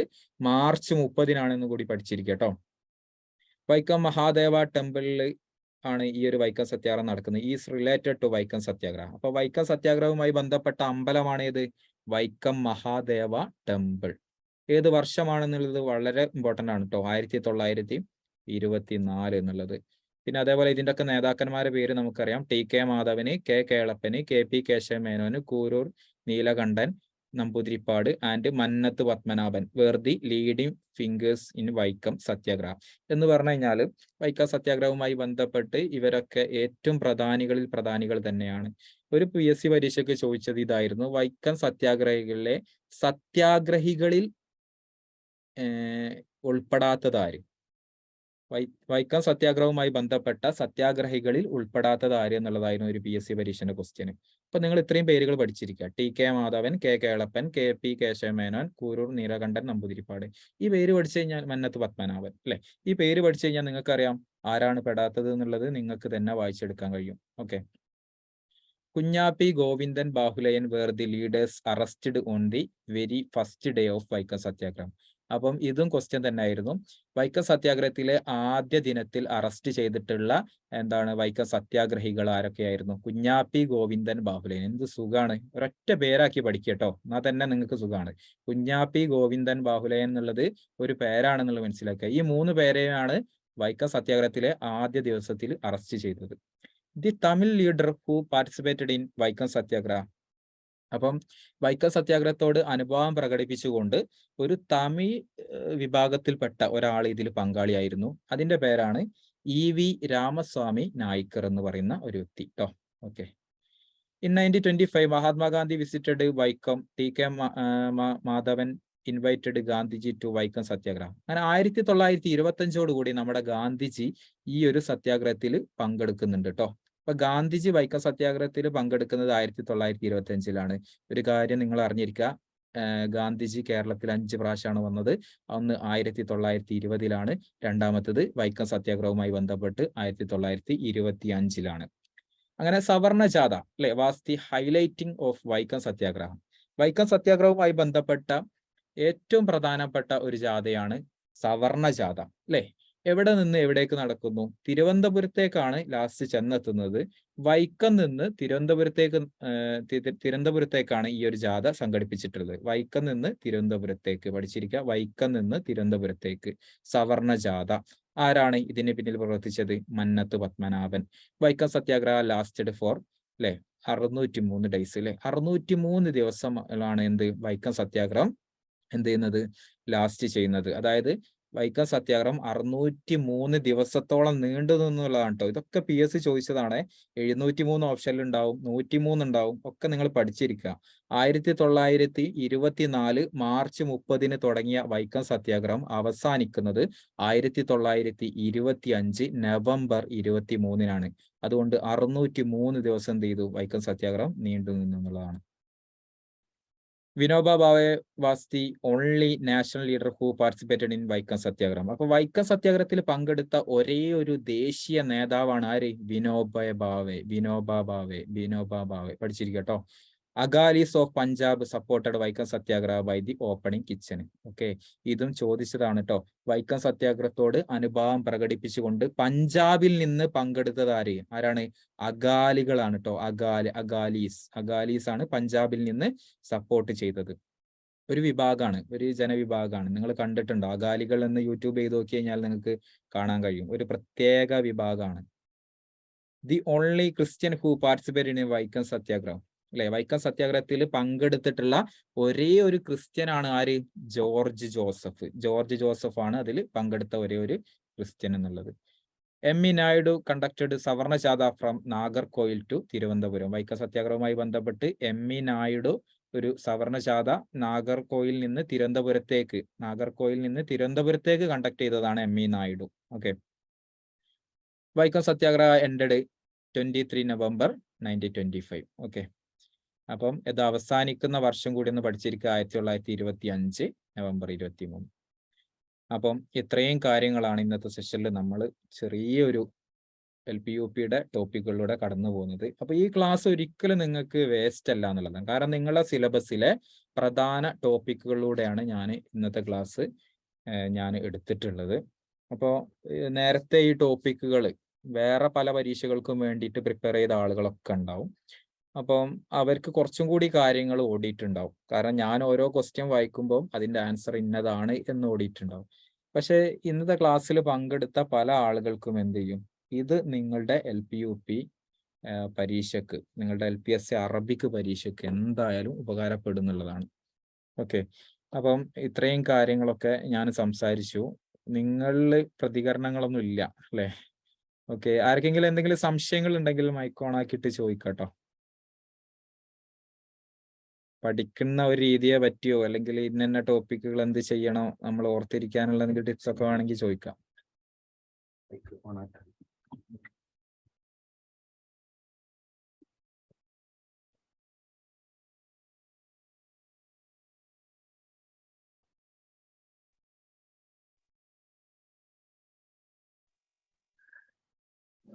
നിങ്ങൾക്ക് മൈക്ക് ഓൺ ആക്കാവുന്നതാണ്. ഡൗട്ട്സ് ഉള്ള ആളുകൾ മൈക്ക് ചോദിക്കാം, എന്നിട്ടും ഓഫ് ആക്കിയാൽ മതി. വർഷങ്ങൾ ഓർത്ത് വെക്കാനുള്ള ടിപ്സ് ഒന്ന് പറഞ്ഞത്. അവാർഡുകൾ ഒന്ന് ഓർത്ത് വെക്കാൻ എന്തെങ്കിലും ടിപ്സ്? എങ്ങനെ അവാർഡുകളോ?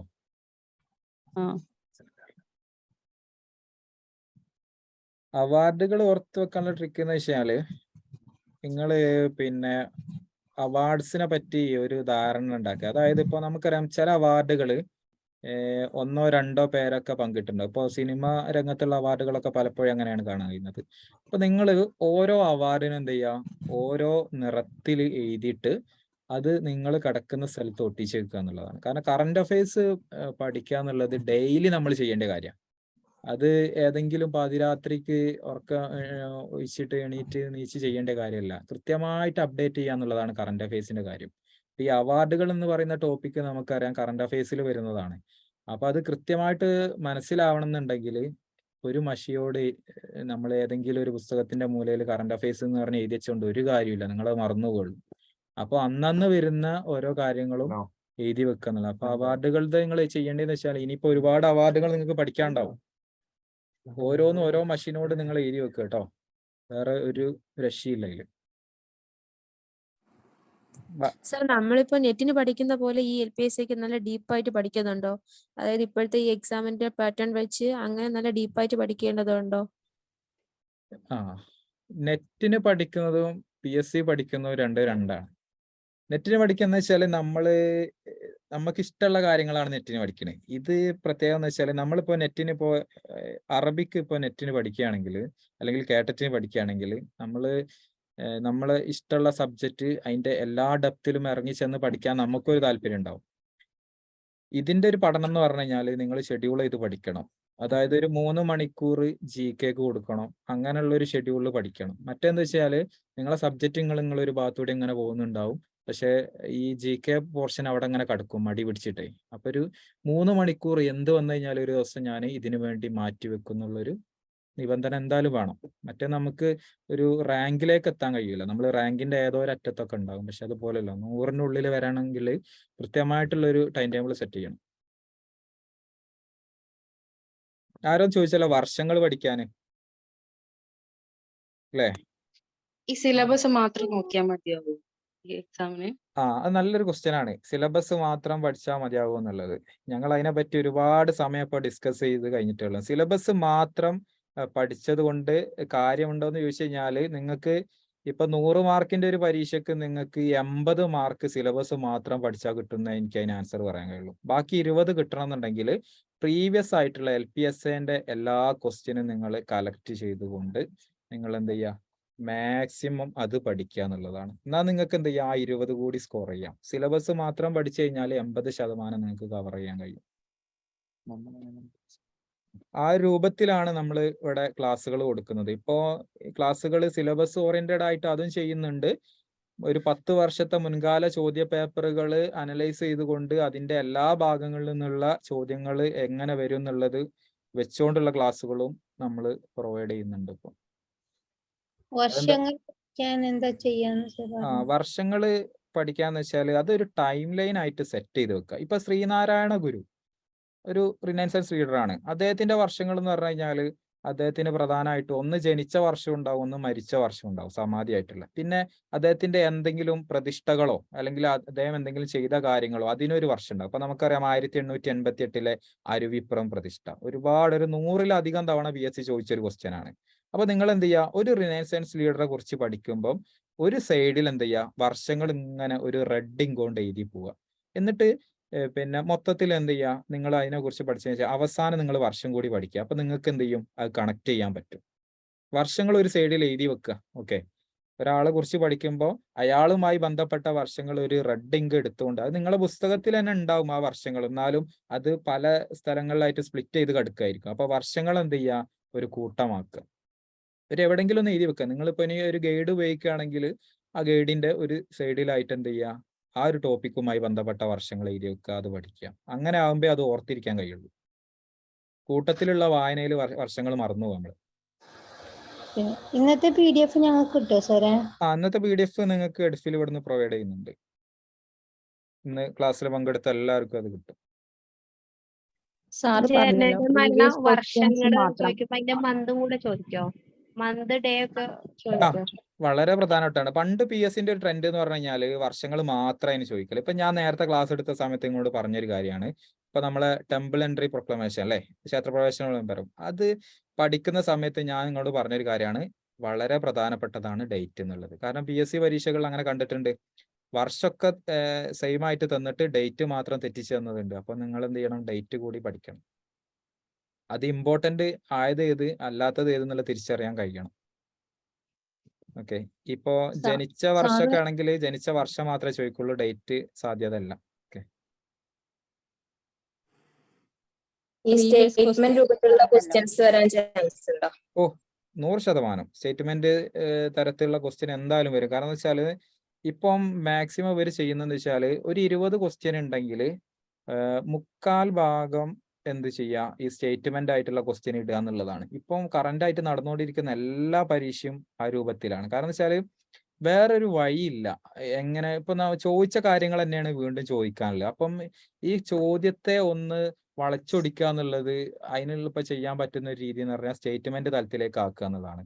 അപ്പൊ ഒരു 20 ക്വസ്റ്റ്യൻ ഉണ്ടെങ്കിൽ ഒരു 7-8 ക്വസ്റ്റ്യൻ നിങ്ങൾക്ക് എന്തായാലും സ്റ്റേറ്റ്മെന്റ് നിങ്ങൾക്ക് പ്രതീക്ഷിക്കാം. ഇപ്പോഴത്തെ ഒരു സിറ്റുവേഷനിൽ കേട്ടോ. കഴിഞ്ഞതിന് നമ്മൾ വിലയിരുത്തിയിട്ട് ഒരു കാര്യമില്ല. കാരണം കഴിഞ്ഞതൊക്കെ നിങ്ങൾക്ക് അറിയാം, പ്രീവിയസ് ക്വസ്റ്റ്യനിൽ നേരെ ഡയറക്റ്റ് ക്വസ്റ്റ്യൻ ആൻസർ ആ രൂപത്തിലായിരുന്നു പോയിരുന്നത്. ട്രെൻഡ് മാറിയല്ലോ. പ്രീവിയസ് ക്വസ്റ്റ്യൻ പേപ്പറിന്റെ കിട്ടുമെന്ന് പറഞ്ഞില്ലേ സാറ്? അത് എഡ്ഫിലില് എത്രയാ ചാർജ് ഒക്കെ വരുന്നത്? അത് പിന്നെ നിങ്ങൾക്ക് ഏതാ താഴെ കാണുന്ന നമ്പറിൽ വിളിച്ചിട്ട് അതിന്റെ കൃത്യമായിട്ടുള്ള ഡീറ്റെയിൽസ് എഡിഫിലിനോട് തന്നെ അന്വേഷിക്കാം കേട്ടോ. Okay okay. അത് അവര് കൃത്യമായിട്ട് പറഞ്ഞുതരും. ആ ഒരു ഇതാണ്. വേറെ എന്തെങ്കിലും സംശയങ്ങളുണ്ടോ? കാരണം വെച്ചാൽ ഇത്രയും നല്ലൊരു സെഷനിൽ നമുക്ക് ഇങ്ങനെ പരസ്പരം കൂടിയിരുന്ന് സംസാരിക്കാൻ പിന്നെ ഒരു അവസരം കിട്ടിക്കൊള്ളണമെന്നില്ല. അപ്പം പഠനവുമായി ബന്ധപ്പെട്ട എന്തെങ്കിലും ഇതുണ്ട് ചോദിക്കാം. ഈ സിലബസിൽ പറയാത്ത കാര്യങ്ങൾ നമ്മൾ നോക്കേണ്ടതില്ലേ? അപ്പം സിലബസിൽ പറയാത്ത കാര്യങ്ങൾ നോക്കേണ്ടതുണ്ട്. അതിന് പറയില്ല അധിക വായന എന്നുള്ളതാണ്. അത് നിങ്ങൾ ചെയ്യേണ്ടതെന്ന് വെച്ചാൽ ആദ്യം സിലബസ് കംപ്ലീറ്റ് ചെയ്യുക. സിലബസ് കംപ്ലീറ്റ് ചെയ്തതിന് ശേഷം LPSA അറബിക്ക് ഒരു 10 വർഷത്തെ മുൻകാല ചോദ്യ പേപ്പർ എടുക്കുക. നിങ്ങൾക്കറിയാം 10 വർഷത്തെ മുൻകാല ചോദ്യ പേപ്പർ എന്ന് പറഞ്ഞു കഴിഞ്ഞാൽ നിലവിലുള്ള സിലബസിൽ നിന്ന് ഒരുപാട് വ്യത്യസ്തപ്പെട്ടതാണ്. ഇപ്പൊ നിങ്ങൾക്ക് ഇറക്കിയ സിലബസിൽ നിന്ന് വ്യത്യസ്തമായിട്ടുള്ള ക്വസ്റ്റ്യൻ പേപ്പറാണ് മുൻകാല സിലബസുകൾ. അപ്പം അതിന്റെ അനുബന്ധ വിവരങ്ങളും ആ ക്വസ്റ്റ്യനും പഠിക്കുക എന്നുള്ളതാണ്. അല്ലാതെ ഒരു റാങ്ക് ഫയൽ മുഴുവനായിട്ട് വായിക്കുക എന്നുള്ളത് ഈ ഒരു മാസം കൊണ്ടൊന്നും നടക്കുന്ന പരിപാടിയല്ല. മുൻകാല ചോദ്യ പേപ്പർ അറിഞ്ഞുകൊണ്ടായിരിക്കണം നിങ്ങൾ എന്ത് ചെയ്യണേ പരീക്ഷയ്ക്ക് തയ്യാറെടുക്കേണ്ടത്. അപ്പോൾ നിലവിൽ നിങ്ങളിപ്പോൾ ചെയ്യേണ്ട കാര്യം എന്ന് വെച്ചാൽ നിലവിൽ ഇറങ്ങിയ സിലബസ് കംപ്ലീറ്റ് ചെയ്തതിന് ശേഷം, അല്ലെങ്കിൽ അതിനിടക്ക് ചെയ്താലും മതി, മുൻകാല ചോദ്യ പേപ്പർ കൂടി പഠിക്കുക. ആ ഒരു രീതിയിലാണ് നമ്മുടെ ഒരു ഷെഡ്യൂൾ ഉള്ളത്. സിലബസ് എങ്ങനെ മുഴുവൻ അക്യുറേറ്റ് ആയിട്ടുള്ള മുഴുവനായുള്ള സിലബസ് ഏതാണ്? നിലവിൽ ഇറങ്ങിയിട്ടുണ്ടല്ലോ സിലബസ്. LPSA അറബിക്കിന്റെ സിലബസ് നിലവിൽ ഇറങ്ങിയിട്ടുണ്ടല്ലോ. നിലവിൽ കിട്ടില്ല, ക്ലാസ്സുകൾ കയ്യില്ലേ? കേൾക്കുന്നതാണോ അതോ എഴുതി പഠിക്കുന്നതാണോ ഒന്നുകൂടെ ബെറ്റർ ആവുക? ഗ്രൂപ്പിലേക്കല്ലേ? ഓക്കെ.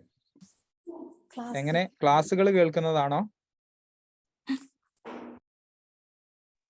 അതോ എഴുതി പഠിക്കുന്നതാണോ ഒന്നുകൂടെ ബെറ്റർ ആവുക?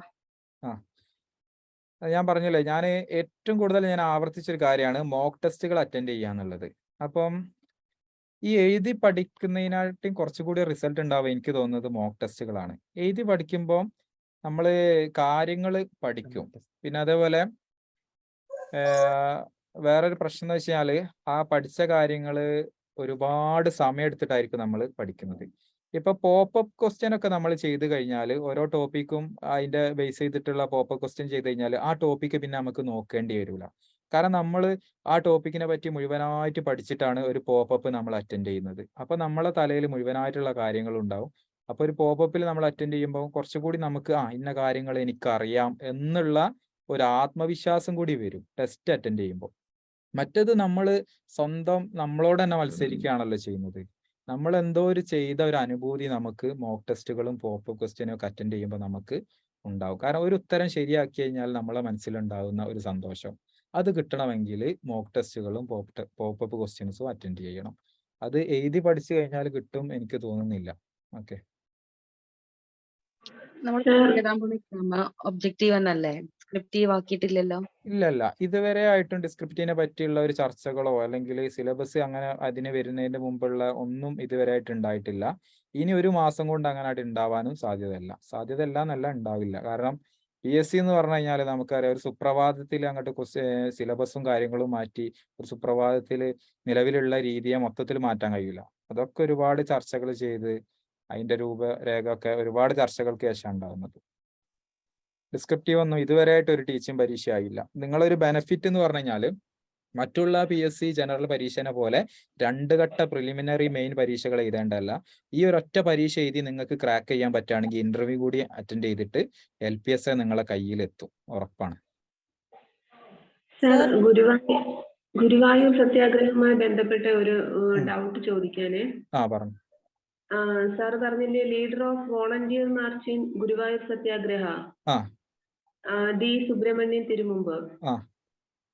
അപ്പോ ഈ ഗുരുവായൂർ സത്യാഗ്രഹത്തിന്റെ വോളണ്ടിയർ ക്യാപ്റ്റൻ എന്ന് പറയുന്ന ഒരു ക്വസ്റ്റ്യൻ കണ്ടിട്ടുണ്ട് PSCക്കൊക്കെ ചോദിച്ചത്. അത് കേളപ്പനാണ്. AK ഗോപാലൻ. അതെ AKG വോളണ്ടിയർ ക്യാപ്റ്റൻ അല്ലേ? വോളണ്ടിയർ. അപ്പൊ അത് രണ്ടാണല്ലേ? അത് രണ്ടാണ്. നമ്മളെ ഇതിൽ അത് വന്നിട്ടില്ലല്ലോ നമ്മളെ അല്ലേ? ഒരുപാട് ഇല്ല. AK Gopalan AKG. Yes volunteer captain അല്ലേ? ജാഥയുടെ അല്ലേ? ഓക്കെ സാർ, അതായിരുന്നു ഒരു ഡൗട്ട്. അത് ശരിയാണ്, എ കെ ഗോപാലൻ തന്നെയാണ് കേട്ടോ. ഒക്കെ ഒരുപാട് ജനറൽ PSC ചോദിച്ച ക്വസ്റ്റ്യൻ ആണ്. എ കെ ഗോപാലിന്റെ ആ ക്വസ്റ്റ്യൻ ഒക്കെ മറക്കരുത്.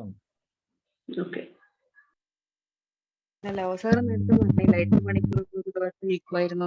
അതെങ്ങനെയാണ് അതിന്റെ ടൈം ഇതൊന്ന് പറഞ്ഞുതരും? എന്താ പറഞ്ഞത്? നേരത്തെ പറഞ്ഞല്ലോ 8 മണിക്കൂറൊക്കെ ഒരു ദിവസം ഇരിക്കുമായിരുന്നു പഠിക്കാൻ വേണ്ടിയിട്ടാണ്.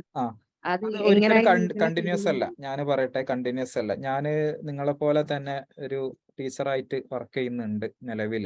ഒരു HSST ആയിട്ട് ഒരു സ്കൂളിൽ വർക്ക് ചെയ്യുന്ന ആളാണ്. അപ്പോൾ ഞാൻ അതിന് സമയം കണ്ടെത്തായിരുന്നു ചെയ്തത്.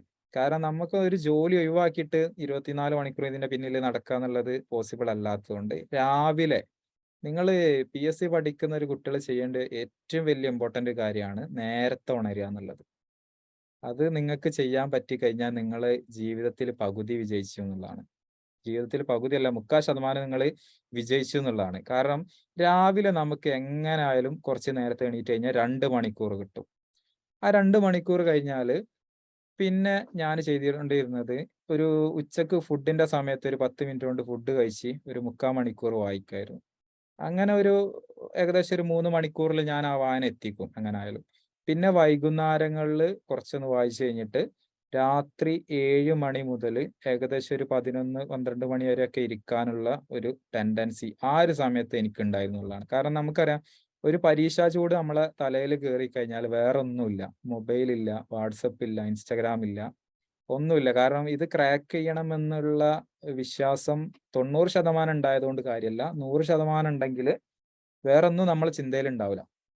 അപ്പൊ ആ രീതിയിലുള്ള ഒരു പഠനമായിരുന്നു ഏകദേശം ഒരു 2-2.5 മാസത്തോളം. അത് ചെയ്തതിന്റെ ബെനിഫിറ്റ് അന്നും ഇന്നും കിട്ടുന്നു എന്നുള്ളതാണ്. കാരണം എന്താ വെച്ചാൽ നമ്മൾ അന്ന് പഠിച്ചതിന്റെ ഫലമായിട്ട് ഇന്ന് ഇന്ന് കൂടി ഞാൻ ഒരു പരീക്ഷ എഴുതി വന്നിട്ടുള്ളൂ. അപ്പം അതിൻ്റെ ഒക്കെ ഒരു ബെനിഫിറ്റ് നമ്മൾ ഇന്നും അനുഭവിക്കും. കാരണം നമ്മുടെ അറിവ് നമ്മൾ എത്ര മുന്നോട്ട് പോയി കഴിഞ്ഞാലും അത് നമ്മളെ സഹായിച്ചുകൊണ്ടേ ഇരിക്കും എന്നുള്ളതാണ്. ഓക്കെ സാറേ, ഇനിയിപ്പോ ഒരു മാസത്തേക്ക് നമ്മൾ ഒരു മാസത്തേക്ക് ചെയ്യാൻ പറ്റും. ഞാൻ പറഞ്ഞ പോലെ നിങ്ങൾ എന്ത് ചെയ്യുക, രാത്രി അധിക സമയം എടുത്തിട്ടും പകൽ സമയങ്ങളിൽ എന്ത് ചെയ്യുക, പിന്നെ കുറച്ച് നിങ്ങൾക്ക് പറ്റുന്ന സമയങ്ങൾ വായിക്കുക. പിന്നെ അല്ലെങ്കിൽ ക്രാഷ് കോഴ്സിനൊക്കെ ജോയിൻ ചെയ്തിട്ട് ഇപ്പൊ എഡ്ഫിൽ തന്നെ നടത്തുന്നുണ്ട് എന്നാണ് തോന്നുന്നത്. ഒരു ക്രാഷ് ബാച്ച് ഉണ്ട്. അതിലൊക്കെ ജോയിൻ ചെയ്ത് കഴിഞ്ഞാൽ നമുക്ക് ആ ഒരു ചൂട് വരും. പരീക്ഷാ ചൂട് എന്ന് പറയുന്ന സംഗതി വരാനുണ്ട്. അത് വന്നു കഴിഞ്ഞാൽ പെട്ടെന്ന് കാര്യങ്ങൾ പെട്ടെന്ന് പഠിക്കാൻ കഴിയും. മറ്റേത് നമുക്ക് ഒരു പുഷിങ് വരില്ല. കാരണം നമ്മൾ ചെയ്തുകൊണ്ടിരിക്കുന്ന ഒരു പ്രവർത്തനമല്ലല്ലോ. പെട്ടെന്ന് അങ്ങോട്ട് പഠിക്കുക എന്നുള്ളത് ആർക്കും നടക്കുന്ന പരിപാടി. അപ്പം ഒരു ക്രാഷ് ബാച്ചിനോ അല്ലെങ്കിൽ അങ്ങനെ എന്തെങ്കിലും പരിപാടിക്ക് ജോയിൻ ചെയ്ത് കഴിഞ്ഞാൽ ഒരു മാസം കൊണ്ട് എന്ത് ചെയ്യുക, ക്രാക്ക് ചെയ്യാൻ പറ്റുന്നതേ ഉള്ളൂ. കാരണം അത്രയൊക്കെ ഈ ഒരു സിലബസ് ഉള്ളൂ, ഒരുപാടൊന്നുമില്ല. ഈ GK നിങ്ങൾക്ക് നല്ലൊരു സ്കോർ ചെയ്യാൻ പറ്റി കഴിഞ്ഞാൽ നിങ്ങൾക്ക് എന്ത് ചെയ്യാം, റാങ്ക് ലിസ്റ്റിലെ മുമ്പിൽ എത്താൻ കഴിയും. ഓക്കെ ഒരു ഡൗട്ട് വെച്ചാല്, ഇപ്പൊ നമ്മൾ ആളുകളെയൊക്കെ പഠിച്ചു വരുമ്പോഴേക്കും അടുത്ത ആളെയും കൂടി നമുക്ക് മാറിപ്പോവും, ഇയർ മാറും, ആളെ മാറും. അതിനൊക്കെ എന്തെങ്കിലും ഒരു അതിനൊരൊറ്റ വഴിയേ ഉള്ളൂ. ഈ പിന്നെ ഒരുമിച്ച് പഠിക്കരുത്. ഒരു ദിവസം ഒരു 5 റിനൈസൻസ് ലീഡേഴ്സിനെ വെച്ച് പഠിക്കുക കേട്ടോ. 5 ആളുകളെ വെച്ച് പഠിച്ചാൽ മതി. 5 ആളുകളെ 5 നേരങ്ങളിലായിട്ട് പഠിക്കുക. ഓക്കെ